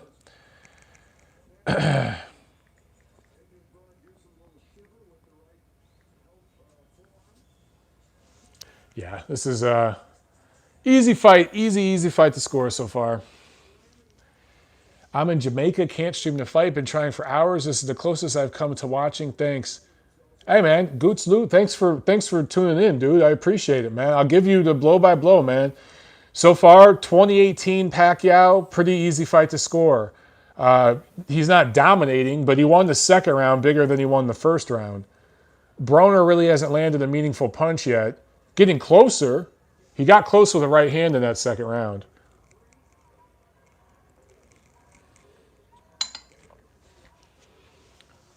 Broner keeping his right hand up. Definitely looking for the straight left hand from Pacquiao. I notice Broner's keeping that right hand up right up here. No doubt he is definitely concerned about Pacquiao's straight left coming right down the middle. I want to see, I'd be very curious to see if either of these guys can get a meaningful hook in, because you have a southpaw and an orthodox guy. Sometimes, when that happens, you're closer to each other for hooks. So be interesting to see. Pacquiao does have that mean right hook, that they call it Manila Ice. Broner just got trapped on the ropes, immediately held, which, is smart. Broner knows he cannot back into the ropes. He needs to try to keep his fight in the center of the ring. Not that he's going to win there, but he won't get knocked out if he keeps it in the center of the ring. If Broner backs into the ropes, he actually does stand a chance of being knocked out. I think he knows that too. So Manny kind of getting better with each round. At least so far through the third, he's looking better than he looked in the previous round. Broner occasionally throwing a right hand or a jab, but it's on the back foot. It's meant to just kind of do some work, but there's nothing on it. Absolutely nothing on it. And I think Pacquiao knows that. My question is, after 6-7 rounds of that, will Pacquiao think, okay, this guy has nothing, and start to go for the kill? That's what I think fans want to see. And if he wants to drum up interest in a rematch with Mayweather, he's got to go for the kill, man. You can't just pot shot this dude. Broner ties him up again. Caught in the ropes, ties Manny up again. They tap gloves again. I hate, what's up with this shit? It's a fight, guys. Stop tapping gloves. Now, Pacquiao just got in his first good left hand. And it got Broner's attention, but he took it well. And Broner's trying to get that point back because he's throwing a couple hard punches. Broner throwing punches the hardest he has so far in the whole fight. So that straight left hand from Manny did get Broner's attention.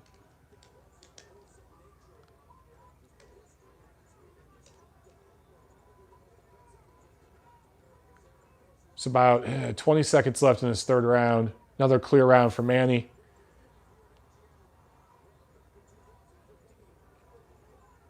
Broner running a little bit there. Just ate a jab from Manny. Manny closing this third round out strong. Not landing most of these punches.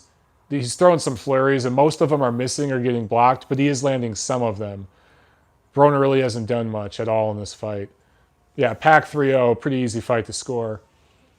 I'm going to tweet that while I'm here with you guys watching. Please bear with me. Because I got guys on Twitter, you know, depending on depending on my tweets too.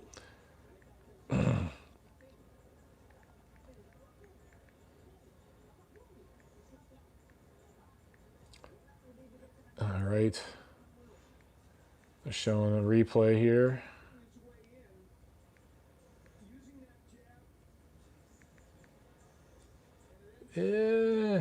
Yeah, you know, they're showing a replay here of one of Manny's flurries, and he's reaching a lot because Broner is so much on the back foot. So much just backing up, leaning back. Manny's having to reach. So the shots aren't landing flush. They're sliding off. They're glancing. But they're scoring. And Broner's not doing anything. So we're going to see 12 rounds of this. Is Pac-Man's mom there casting spells? Yes, you know she is. All right, Broner landed a nice little counter right hand there. Manny reached in, and Broner reminded him that, hey, you know, if you make a mistake, I will make you pay.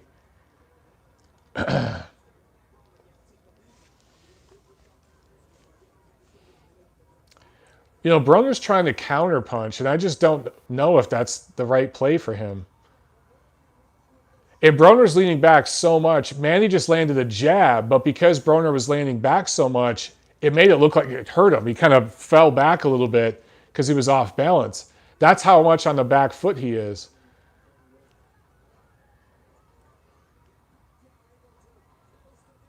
Yeah, Manny can't really get anything off with power in this stance that they're fighting in, but he's winning the rounds, and that's really all Manny gives a shit about.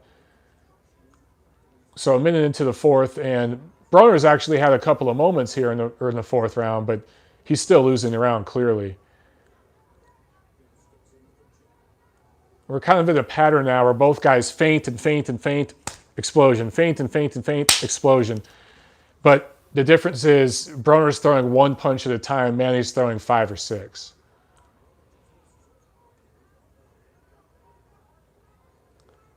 Manny's stalking here. Broner just waiting for a counter punch. It's not the right game plan for him. Needs to be way more active. If he fights like this the whole fight, I'll kind of question if he showed up to win or not.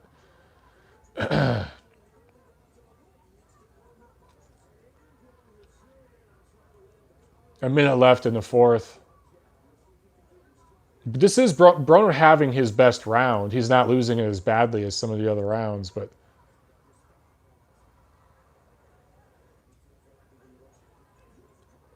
again they touch gloves. That's like the 5th time, man.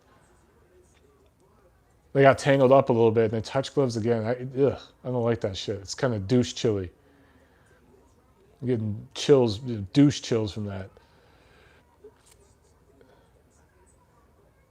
Man, just not a lot of punching in this damn fight. Not a lot of punching. Are we getting any questions at least? Any good questions? Might as well just keep the Q&A going, guys, because, I mean, this fight's going to be pretty easy to score. I don't really need to pay attention. Do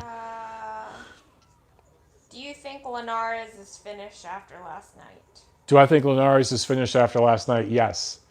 I think his last stand was against Lomachenko. That was his last stand. And he had some moments in that fight, but ultimately he got knocked out by a smaller guy. He's done. And then the icing on the cake was this weekend. Yeah, he's done. Any more? Uh, Somebody asked, how's the drywall going, Tony? I don't know who Tony is. Maybe that's him. How's the drywall going? So I talked about this earlier. My house is 2 stories. I got the upstairs drywall completely installed. I got all the little metal corner beads in there. I mudded everything. I'm going to have to do a second layer of mud everywhere, sand it down, paint it. I still have some more drywalling to do downstairs. But I can't finish the drywall down there until we finish some electrical and plumbing work down there. So it's a process. Round 5 starting right now, just to let you guys know. Tom Roberts wants to know, who is your all-time favorite boxer? His is Thomas Hearn. Oh, that's a good one, man. Epic wins and losses. Thomas Hearns is definitely up there, man. I would say all-time favorite, put a gun in my head, Arturo Gatti.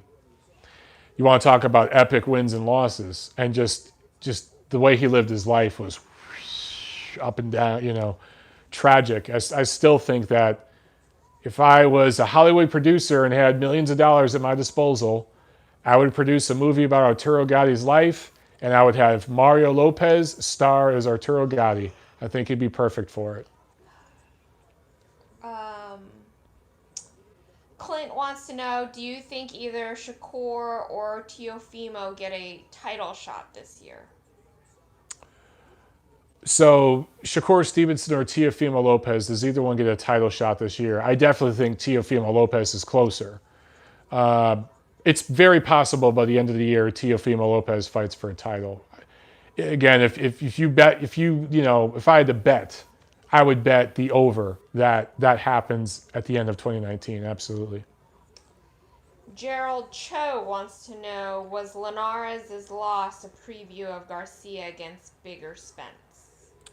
No, it's not because. So the question was Linares' loss a preview of Garcia when he fights Errol Spence in a couple months? I don't think so. I'm actually starting to think that fight goes the distance. Garcia knows how to cover up. They just touch gloves again. Jesus Christ, guys, you're fighting. Stop touching gloves.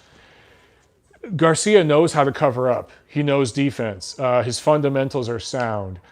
Linares is a beautiful fighter offensively, and he has impressive moments offensively. He caught Lomachenko slipping and caught him off balance, right? He's had moments like that throughout his career. Wonderful offensive fighter, but he has defensive lapses and fundamental errors in his game. Garcia doesn't have a lot of fundamental errors in his game. He's pretty solid.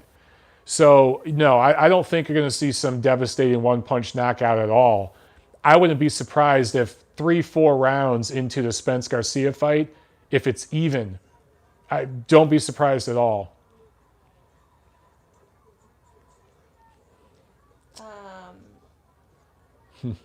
Jay Hunter wants to know, have you ever seen the movie Replicas, starring Keanu Reeves? Have I ever seen the movie Replicas? I don't think so, man. What's it about? What's it about? I like Keanu Reeves. Cole wants to know, is Neri versus Inoue a fight that needs to happen after the WBSS? Yeah, if Inoue wins it, I mean, anytime you get 2 of the top guys together, I want to see it. But before that happens, Inoue has to win the tournament, and there's some good fighters he's got to face. TT is one of them. So let's see that happen first. But yeah, of course.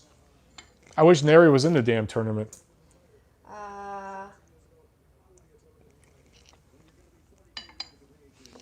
Anders wants to know, with Beterbiev going to Top Rank, who wins between him and Gvozdyk? So Beterbiev, however you say it, his career has had so many stalls and plateaus, and like he gets going and the momentum's killed. It gets going, the momentum's killed. Right now, I think Vosdick is just the momentum's building, and he's building something. So I would favor the nail. I would totally favor the nail. I might favor the nail over everyone in the division right now. I don't know. I have to think about that. But yeah, I would. But Turbiev, I think maybe at one point would beat the nail. But right now, dude, who has he fought in the last 3-4 years? That's even on the level of a faded Adonis Stevenson. Seriously, I can't think of anybody. So I'd favor Vosdick. Dustin wants to know, do you see another Pac-Man Mayweather fight? Unfortunately, Dustin, yes. I think part of the signing of Pacquiao by PBC was to, by the way, we're about a minute into the 6th round. Pacquiao up 5-0. Part of the signing with that is, and this is the way Al Heyman does a lot of his contracts, the big payoff is on the back end. That's where everyone gets their money, the investors, the network, all that. So that's the way Mayweather's deal worked out. It's the way I think it's going to work out with Spence and Thurman fighting next year. So yeah, I think that possibly next year we see Mayweather and Pacquiao fight again. I don't love that fight. I do think the rematch might be better than the original, actually, because the difference is Pacquiao won't be the only guy who's well past his best. Both him and Floyd will be well past their best. I'd love for them to do that fight on Fox, on just regular Fox, but we know they won't. They'll do it on pay-per-view.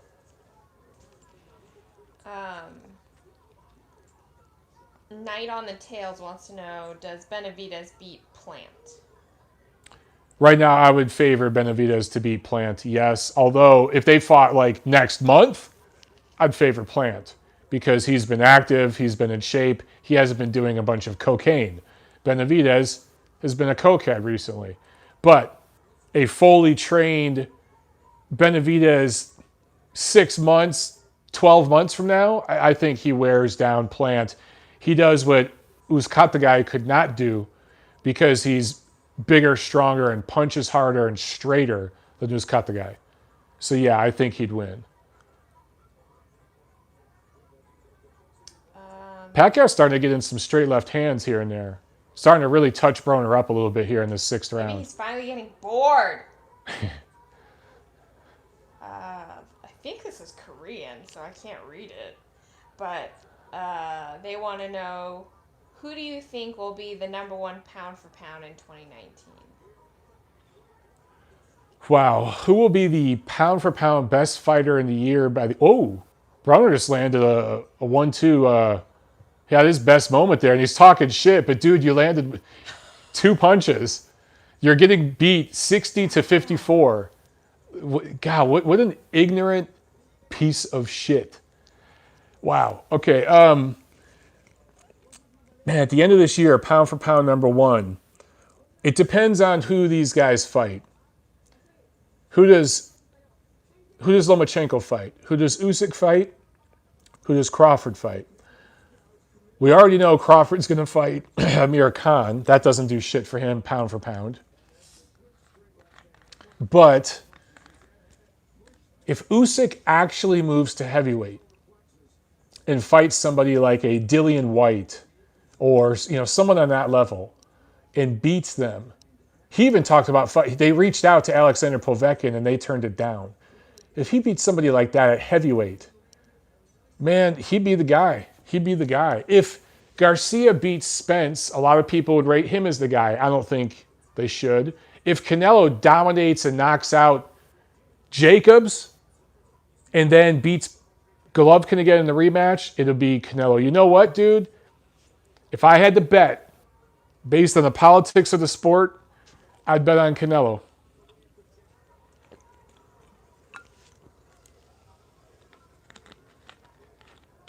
So Broner did get a little left hook in there at the end of that 6th round. At the very end of the round, it knocked Manny off balance, got his attention, but it didn't hurt him. But for Broner to do the jig and start shaking his ass and shit like he did something big right there. Wow, Steve Farhood gave the 4th round to Broner somehow. Maybe he was getting a Maybe he was getting a blowjob that round. I think he was just bored and said, I'll give one to AB. Here's a question I would like to know the answer to, too. All right, another question. Gerald wants to know, how is having the main event start past midnight maximize pay-per-view sales? That's what I would like to know.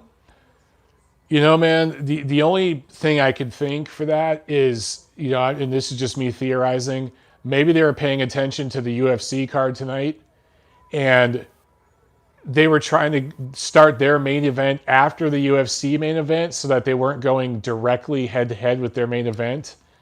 Other than that, I don't know. I think it's ridiculously stupid. And look, I lived on the East Coast, the West Coast the last 10 years out in LA.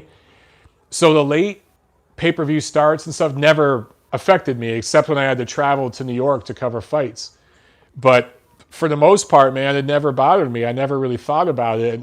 But now that I'm here, yeah, it sucks. It sucks, man. It is. We are halfway through this fight, and it is 1:15. So this fight will be over at 2 a.m. That's just stupid. I'm hungry. Oh, man, he just landed a good shot, a good left hand. Broner actually got hurt right there. Broner is holding on for dear life. Jesus. Russell Morrow needs to take a point. That was excessive holding. He ain't gonna take no point. That was excessive. Wow, Broner's hurt. He's holding again. Let's go. Broner's actually hurt. Wow. Broner holding. Oh, come on. Where's the warning? 20 seconds left. Broner's actually hurt. He's held twice. Not even a warning from Moore. But, I mean, Broner, that's all he can really do. Holding again. Broner's clearly hurt. Guess he shouldn't have did the jig there at the end of the 6th round. I think I might tweet that.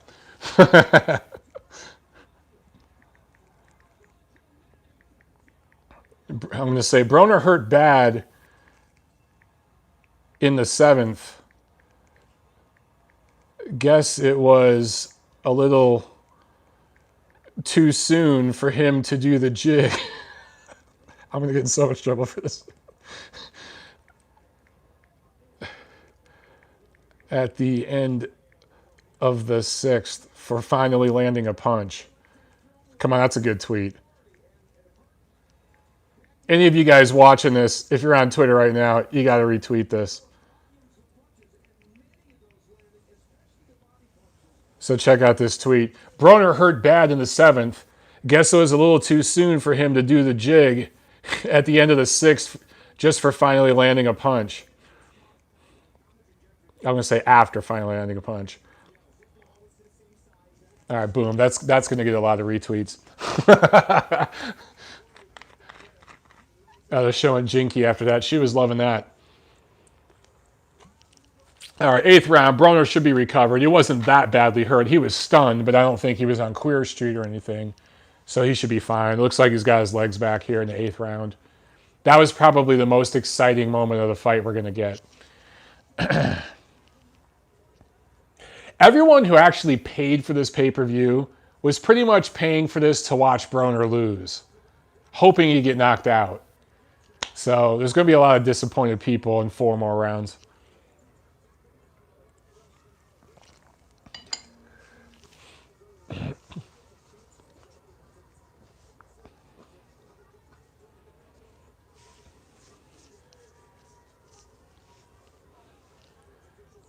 Yeah, it looks like Broner's fine. He's got his legs back. Definitely he's got that right hand back up, looking out for Manny's straight left.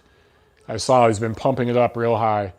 Just doing a lot of this. What the fuck is this, dude? It's not the 1920s. Stop fighting like that.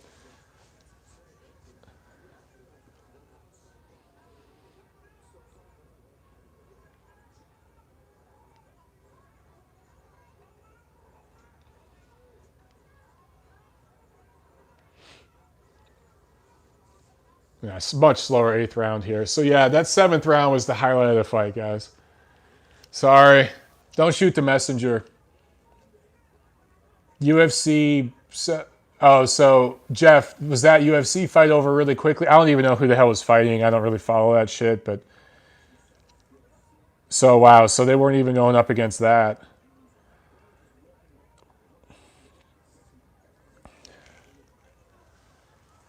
Pacquiao almost got in there with the right hook.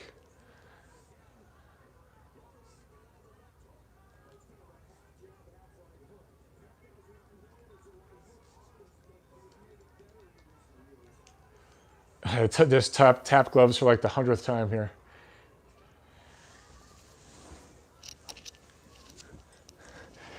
You know, one thing is really apparent to me in this fight. Pacquiao is really slowed down. I mean, just his feet, man, he used to dance, just zigzag back and forth, boom, boom, boom, boom, boom, like the Energizer Bunny. And now he just kind of stalks. He just kind of trots forward and stalks. He's really, really slowed down. He's nowhere near the guy he was 10 years ago. Which is obvious, right? But I'm just saying.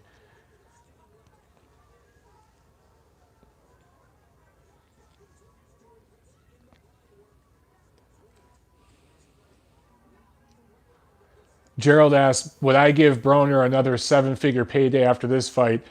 Gerald, I wouldn't have given Broner a seven-figure payday for this fight. His guaranteed purse, just what's reported to the commission, is $2.5 million.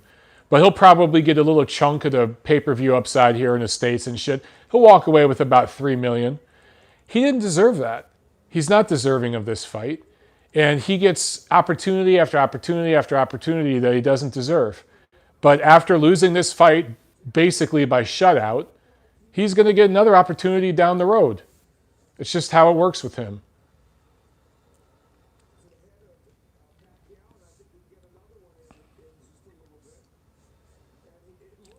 They're showing a replay of that 8th round, and they're like looking for a punch to land to talk about. Just nothing lands.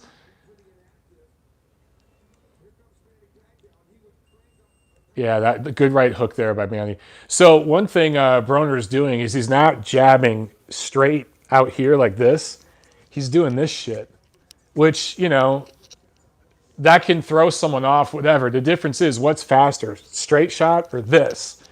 This is obviously faster, and it's straighter, so it's harder to get under. But one thing Manny's been able to do, because Broner's jabbing like this, is he's getting under it because he sees it coming. Think about it. You see this whole target moving versus boom. You know what I'm saying? So that's why he's able to get under that. If Broner throws jabs like that, man, he's just going to slip under that. He could actually come over it with the right hook and do that Manila Ice shit. He just tried it right there, Pacquiao did.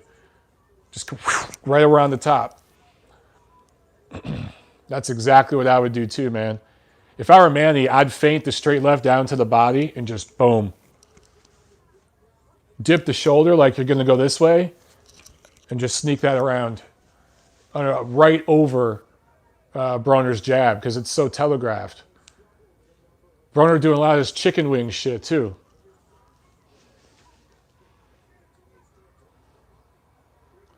Manny just got another left hand in there, but there wasn't a lot on it. Jesus Christ. Broner just grabbed his leg and almost flipped him over. Why is the ref not doing anything? I don't understand. Because he doesn't want to be called racist. Tiffany asked why the ref isn't doing anything, and I responded with a bad joke.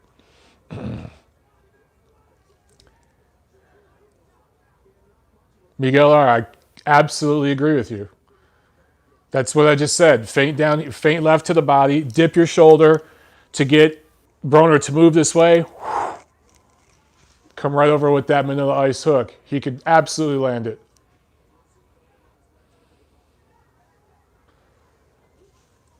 Delita asks, current Pacquiao versus Crawford, who wins, Michael? Crawford absolutely beats the shit out of this version of Pacquiao. It would be brutal. It'd be like when Larry Holmes fought Muhammad Ali. Seriously, it'd be brutal. I don't want to see this Pacquiao fight Spence or Crawford. I think Lomachenko would win a decision against this version of Pacquiao. And, good straight left hand from Manny that backed Broner up. Broner backed right into the ropes off that left hand. Seems to be okay. He's not holding here. So he actually took that. Wow, he just looked up at the clock. If Broner actually got off the ropes and looked up at the clock to see how much time he had left. Every Filipino in the crowd just started doing this shit. As soon as Manny landed that shot, they started holding up their phones and recording video. It's hilarious.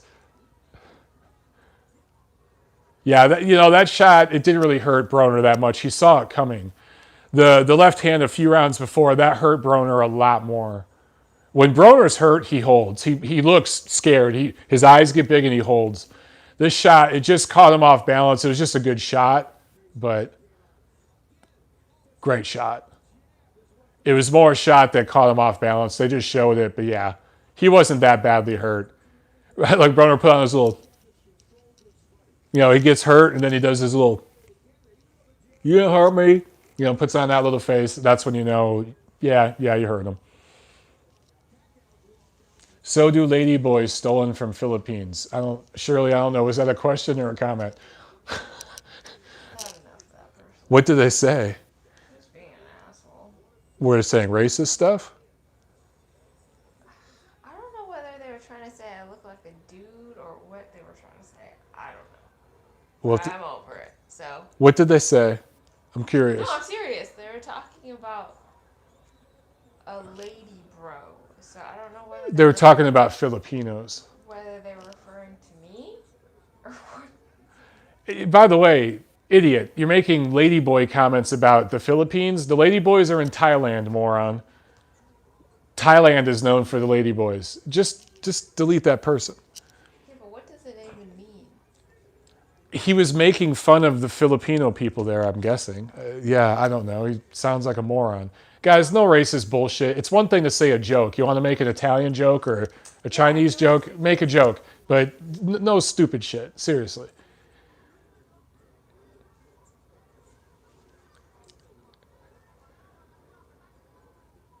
Shirley, what are you trying to say, dude? Like, I'm done. I can't see all his comments, so I don't. I just deleted them. Okay. Well, you got to tell me what they are so I can keep up with this shit. You keep saying I look like a lady, bro. I don't know what that means. Shirley's saying, dude, Tiffany, my fiance is gorgeous. You're a moron if you're saying she looks like a lady boy. No offense, but I don't know what he's talking about. Well, he's a moron, and I'm not even worried about that.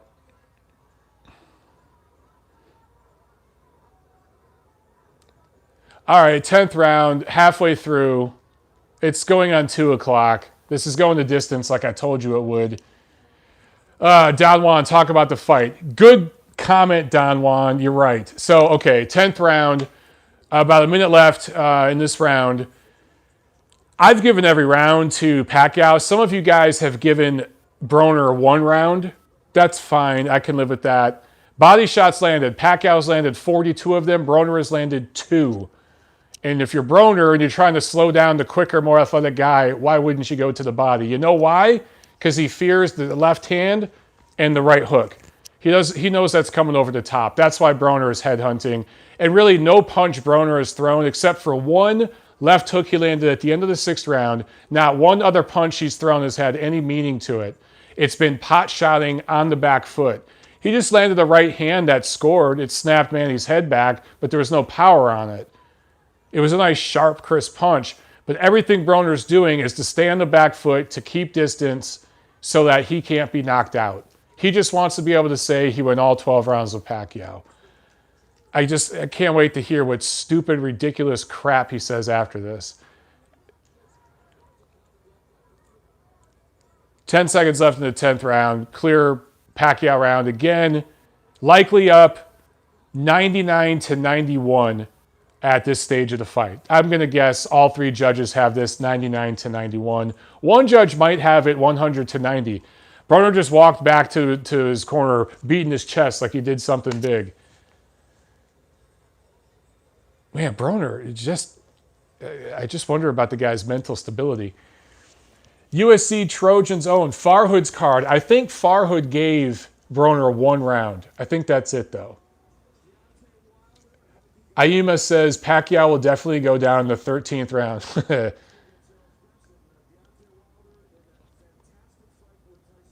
Deontay Wilder, they're showing him in the crowd, does not look happy. His homie's about to lose. But, dude, you knew he was going to lose anyway. El Jefe says, you're very pretty, Tiffany. Much respect. I agree. You. Come over here and say hi to the people. You're hiding over there. I'm not hiding. I'm looking. There's been a lot of bad things I've had to do. Really? Yeah. Who's doing it? It's just people people trying to put links. Put like what kind of links? Porn and shit? No, to like the fight or some shit. Oh. Bad stuff. You know, that's the one thing about the internet. There's always trolls. There's always assholes. It doesn't matter, man. Anyway, 11th round. Here we go. I gotta say, I do wish I could get all of the best, craziest comments and shit I've ever seen and make like a coffee table book. Because I think it'd actually be pretty good. But they're all deleted. What's your favorite one, though, that you remember? I know what my favorite one is. Tell everyone what your favorite comment was.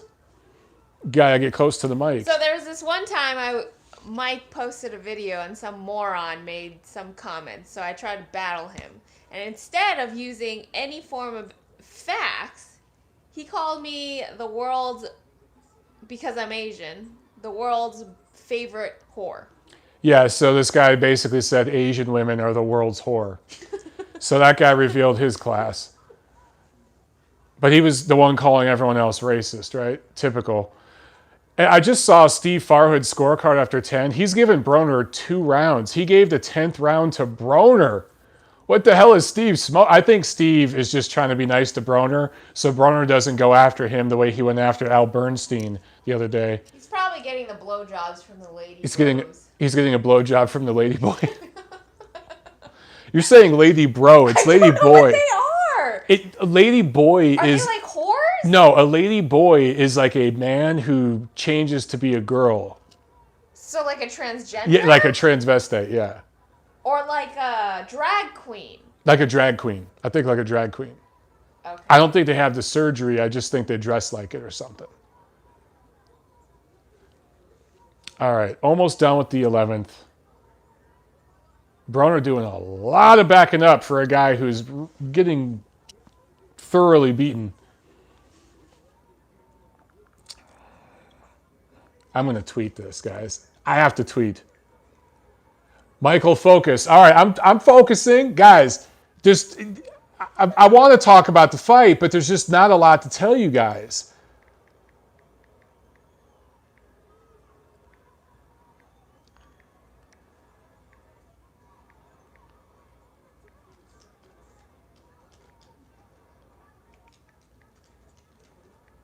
Almost done with the 11th. The crowd is booing. Broner doing nothing but backing up. He's a complete moron. Just, I don't know what you guys want. We have one more round of this atrocity left. This should not have been on pay-per-view. Broner does not deserve $2.5 million. Pacquiao is probably going to get about $20 million.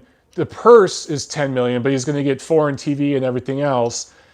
He's earned it by what he's put into the sport. And he's doing his job.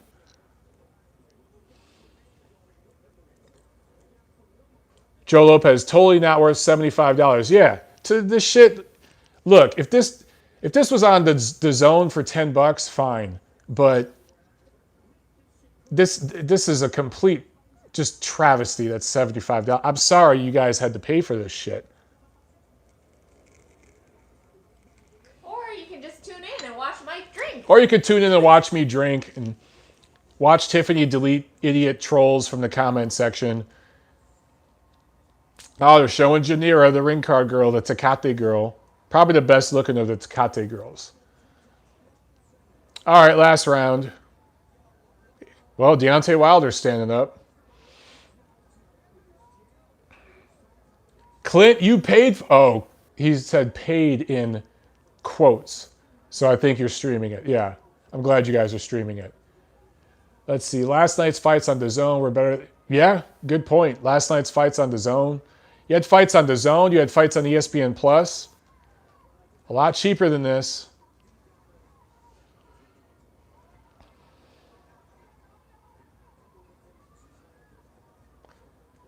Man, they tap gloves again. There's no need for that. Manny gonna stay classy the whole way through. But they're showing the total punches landed. So Pacquiao's landed 109 punches. Broner's landed 49 through 11 11 rounds in 1 minute. Broner just went low, and the ref did not warn him. But yet, the ref didn't warn him, yet he separated the fighters. I don't know. Some of Russell Moore's moves tonight are a little odd. He didn't do a terrible job, but didn't necessarily do a great job either.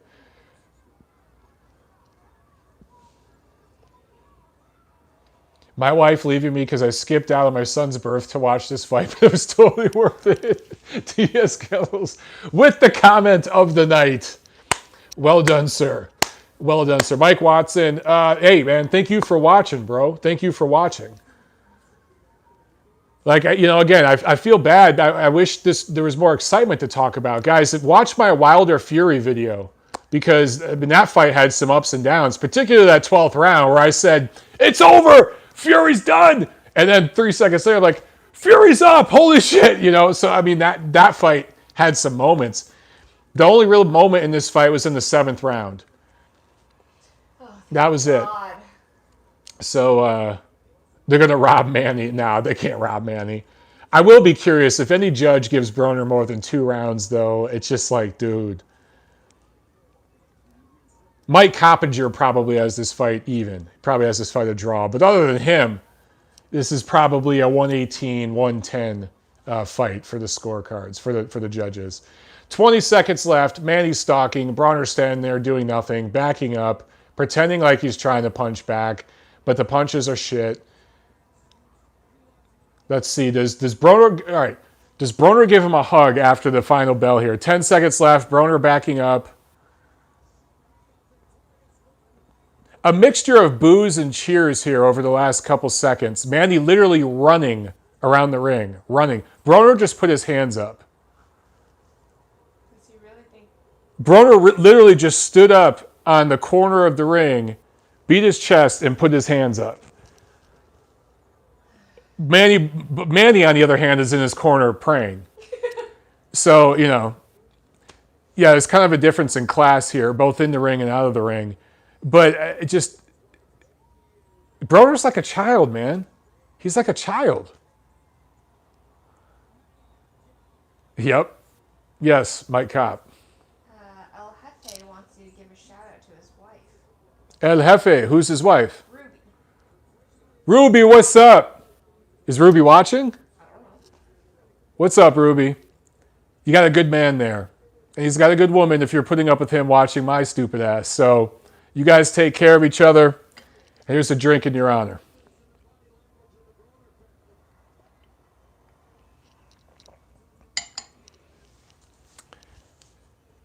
The Broner family. There's just like a pack of children behind. It's just... Yeah, Miguel says, waiting for Broner's racist post-fight comments. Yeah. How many races and genders? Oh, look at it. Broner gave him a hug. I knew it was coming. I guess you don't hate Asians that much anymore, huh? Because this Asian helped you get paid. What? He hated Asians before? Oh, he said a bunch of... He's racist against everybody. He's just an ignorant piece of shit. Yeah, but we already knew that. Manny's one of the good ones because he gives them money. He gives Broner and Watson and those guys money, so they like him. They sure didn't like him a few years ago, though. Remember that? Funny how these things change. They all sat back in the room smoking cigars saying, man, we're going to get money off this dude. Oh, yeah. This dude, this yellow midget. Remember when Floyd called him a yellow midget? Man, we're gonna get paid off this yellow midget. And then they're going to do our dry cleaning. They're probably saying shit like that. You just know they were. We're waiting for the decision here. I am curious how many rounds they give Broner. All right, hold on. I'll tell you guys the scores.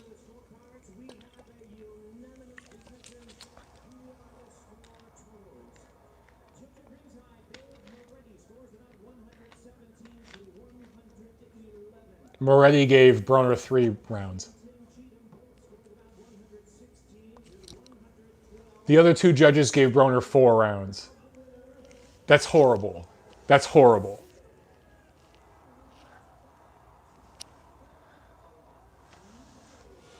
I got to tweet about that, guys. You're going to have to bear with me for just a second, and I'm going to let you know what they're saying post-fight.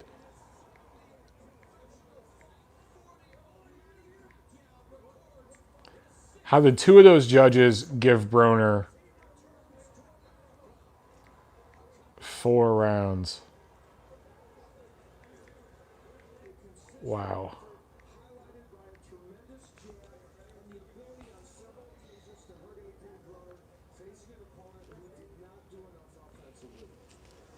All right, so here we go. Jim Gray interviewing Manny now.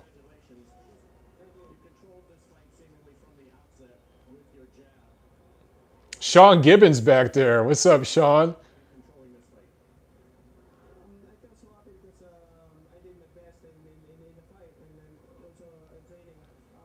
Manny's a horrible interview. Yeah, 10-2 at best. I agree, dude. 10-2. Manny's always going to just keep it, well, we train really hard, blah, blah, blah. The real interview is going to be Broner. I hope you're right, T. Monchpud, that we never see Broner in a meaningful fight again. Cody says Broner was robbed. Cody, never change. Never change, my brother. Never, never change. Jeez. Nick Diaz, sweet Manny win. Yeah, I mean, maybe you can give Broner a round or two at max. Delta, he hasn't called out Floyd yet. I want to see if he will. Manny hasn't.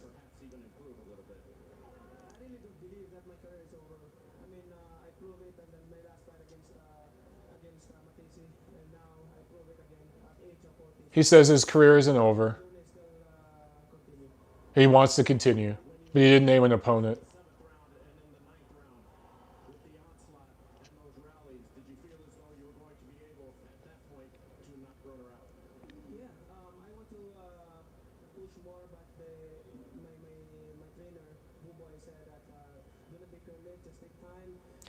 God, he was talking. So Manny said he wanted to push a little more in the 7th and 9th to try to get Broner out of there, but his trainer Boo Boy told him to pull back.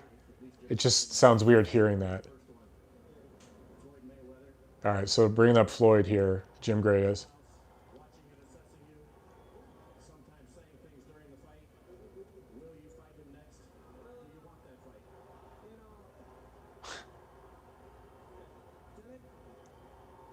So he just asked about Mayweather, Jim Gray did.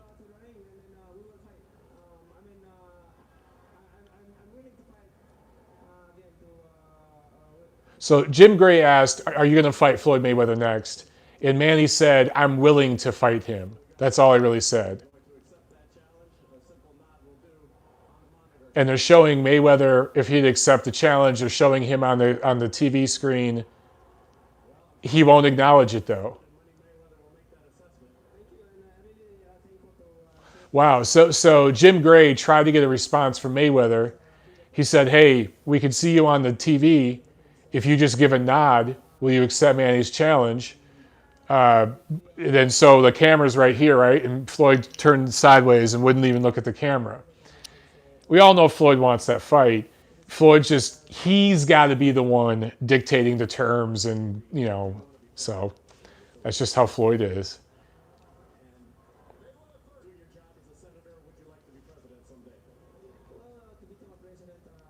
Jim Gray asking Manny if he'd like to be president someday. I actually do think he might become president one day of the Philippines. Senator. Manny says he's happy serving his people as a senator. But I do think one day he probably could be president. All right, so I can't wait to see Broner here. Just let's see what kind of stupid shit he says.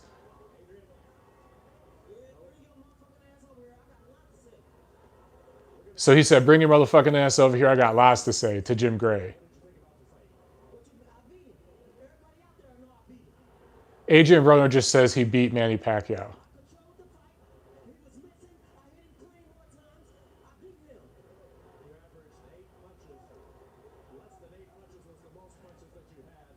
So Broner says he won the fight. He landed more punches. And Jim Gray just said you averaged 8 punches a round.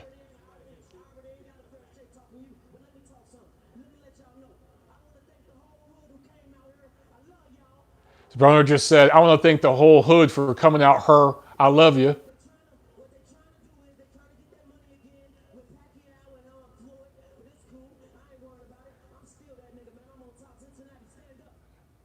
Wow. So Broner just said that they robbed him so they could get the Mayweather-Pacquiao rematch.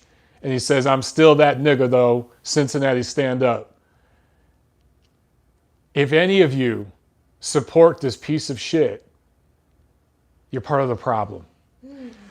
Okay, so that's it with Adrien Broner, who wins and loses like a piece of shit. Anyway, Shit, different day. same shit, different day, and he'll get a complete pass for it. And, I hate when people talk about the hood coming with me, the ghetto coming. Look, man, those of you who follow my channel know this. I grew up in the fucking hood. I grew up in the fucking ghetto. I grew up in a rough inner city neighborhood. If you really come from that shit, you don't want to go back. You want to not forget you were there, but you want to outgrow it and leave it behind. You don't want to go around repping that shit. Now, when I was 18, 21, did I talk like that and rep it and wear it on my sleeve? Yeah, I used to walk and talk a lot differently. But now, I don't want to go back to that shit. I don't want the hood coming with me. I don't want to talk about all that. For Broner to keep repping that stuff, man, it's just, it shows me that he's really, really fake. It's really an act he's putting on. He's really not from the hood. He's really not ghetto. It's a fashion trend to him. He really didn't grow up that rough. Because if you really, really did grow up rough, you don't brag about that shit. You don't want to go back to that. It's just, he's just an ignorant, classless piece of shit. And it's indicative of some of the rotting culture in our society. And what sucks is there are double standards, and certain people get passes for shitty behavior and other people don't. It's not cool. It's just not cool, man. All right. I'll do some quick Q&A, guys, and then we're going to bounce. A couple quick questions, babe, and then we're going to bounce. Because we've been going here for about almost 2.5 hours. They really are. We good? Yes. All right, guys. So in summary, Pacquiao wins by decision, like I told you. All right. Let's see. Let's talk real boxing fights. We got a couple coming in here real quick. Oh, early breakdown of Canelo versus Jacobs. I talked about Canelo Jacobs earlier. I think Canelo's going to win a decision. I do think Jacobs poses certain stylistic problems physically for Canelo that actually matches up better for Jacobs than Golovkin did. Just his height, his reach, his quickness. He has better hand speed than Golovkin. So I do think that Jacobs is a very live dog, but I go with Canelo by decision simply because Jacobs doesn't throw enough punches and Canelo's going to work the body. So Canelo's going to win a decision. Do you think Broner is wasted talent or not that good to begin with? I think he's not that good to begin with. And look, what I'm about to say might piss some of you off because you're not going to hear what I'm saying. You're going to hear something else. I want it to be very, very clear. Adrien Broner is a guy who is overrated to a degree because in the American boxing media, he quote unquote looks the part. He's a young, athletic, black guy. If Adrien Broner was a mestizo Mexican or a Caucasian guy from Russia or an Asian dude from Mongolia, he would not be getting $2.5 million to fight Manny Pacquiao at this stage of his career. He would not be seen in the same light he is now. He certainly wouldn't be given a pass for a lot of the behavior he has. It is what it is. There are double standards and things in our media. It's never going away. There are double standards in the other direction too, in every direction, okay? But in this one particular case, Adrien Broner is just not that good. He's not. And he's a good quality fighter. Is he a top 10 welterweight? No, he's not. Is he a top 15, top 20 welterweight? Yeah, sure. But I'm not saying he's a shit fighter. He's not a journeyman. He's a good quality prize fighter, but he's nowhere near elite. Never was. Never at his best was he an elite level fighter. He's overrated. He's up there with guys like Jermaine Taylor. We could even talk about... Jermaine Taylor was much better than Broner, actually. Broner's probably in the Jeff Lacey category, somewhere in that realm. You know, It happens in American sports, particularly in boxing. It's part of the demographics of the sport, and it's not going to change anytime soon. So Broner won't be the last guy like that. Do you think Andrade could be a style problem for Canelo? Andrade can absolutely be a style problem for Canelo. Andrade, look, a few years back when Golovkin was really establishing himself as the top middleweight in the world, I looked at Andrade and I thought, that's going to be Golovkin's toughest challenge, is Demetrius Andrade. Now, that was before Andrade screwed himself with all the career mismanagement and pauses. But if he really puts it all together on one night and gets consistent and active, he is absolutely a stylistic nightmare for Canelo. Switch hitter with length, athleticism, true athleticism, not just looking like it, but actual athleticism, not like Adrien Broner. I think an underrated fighter in terms of skill. Now, in terms of will, dedication, that's different. And that's why Canelo might pull out that fight.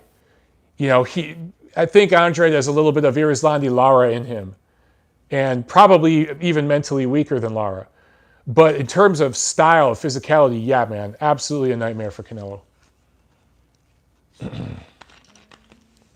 All right, one more, and then we out. It seems Thurman versus Pacquiao is next. How do you see that fight playing out? Thurman Pacquiao, you know, if they actually did that, it'd make a lot of business sense. I understand why they do that. And then they could put Spence in against Thurman and cash Thurman out. I would favor Thurman by close decision in that fight. If he looks anywhere near top form in his comeback fight, I'd favor Thurman just because of his youth and explosiveness and everything.